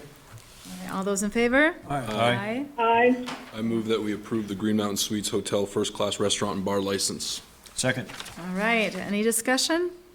Very good, all those in favor? Aye. Aye. Aye. Okay, fantastic. I move that we exit the South Burlington Liquor Control Commission. Second. All those in favor? Aye. Aye. Aye.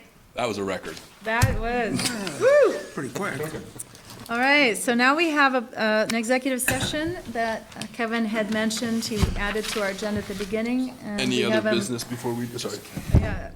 Is there any other business? Just you, Kevin and Tom. Oh, yeah. That's- So, Is yeah. that our last thing? At this time, I would move that the council enter into executive session for the purpose of discussing and reviewing public records exempt from disclosure pursuant to 1 VSA 317C5AI, inviting Kevin Dorn and Tom Hubbard with us into the session. Any seconds? I'll second just discussion so that Charlie can leave and Sue. No other business besides that? Okay. We're all done. Very good. Good. All right, so all those in favor? That may have been a record too, it's Aye. 9 o'clock, Aye. it's not even. And Helen, will you be joining Yeah. us? Yes, okay. We'll connect Yeah, back in. Kevin's gonna call me when you get up there. All right. Okay, Thanks, Helen. soon. All right. Thanks, Helen. Lived in Los Angeles.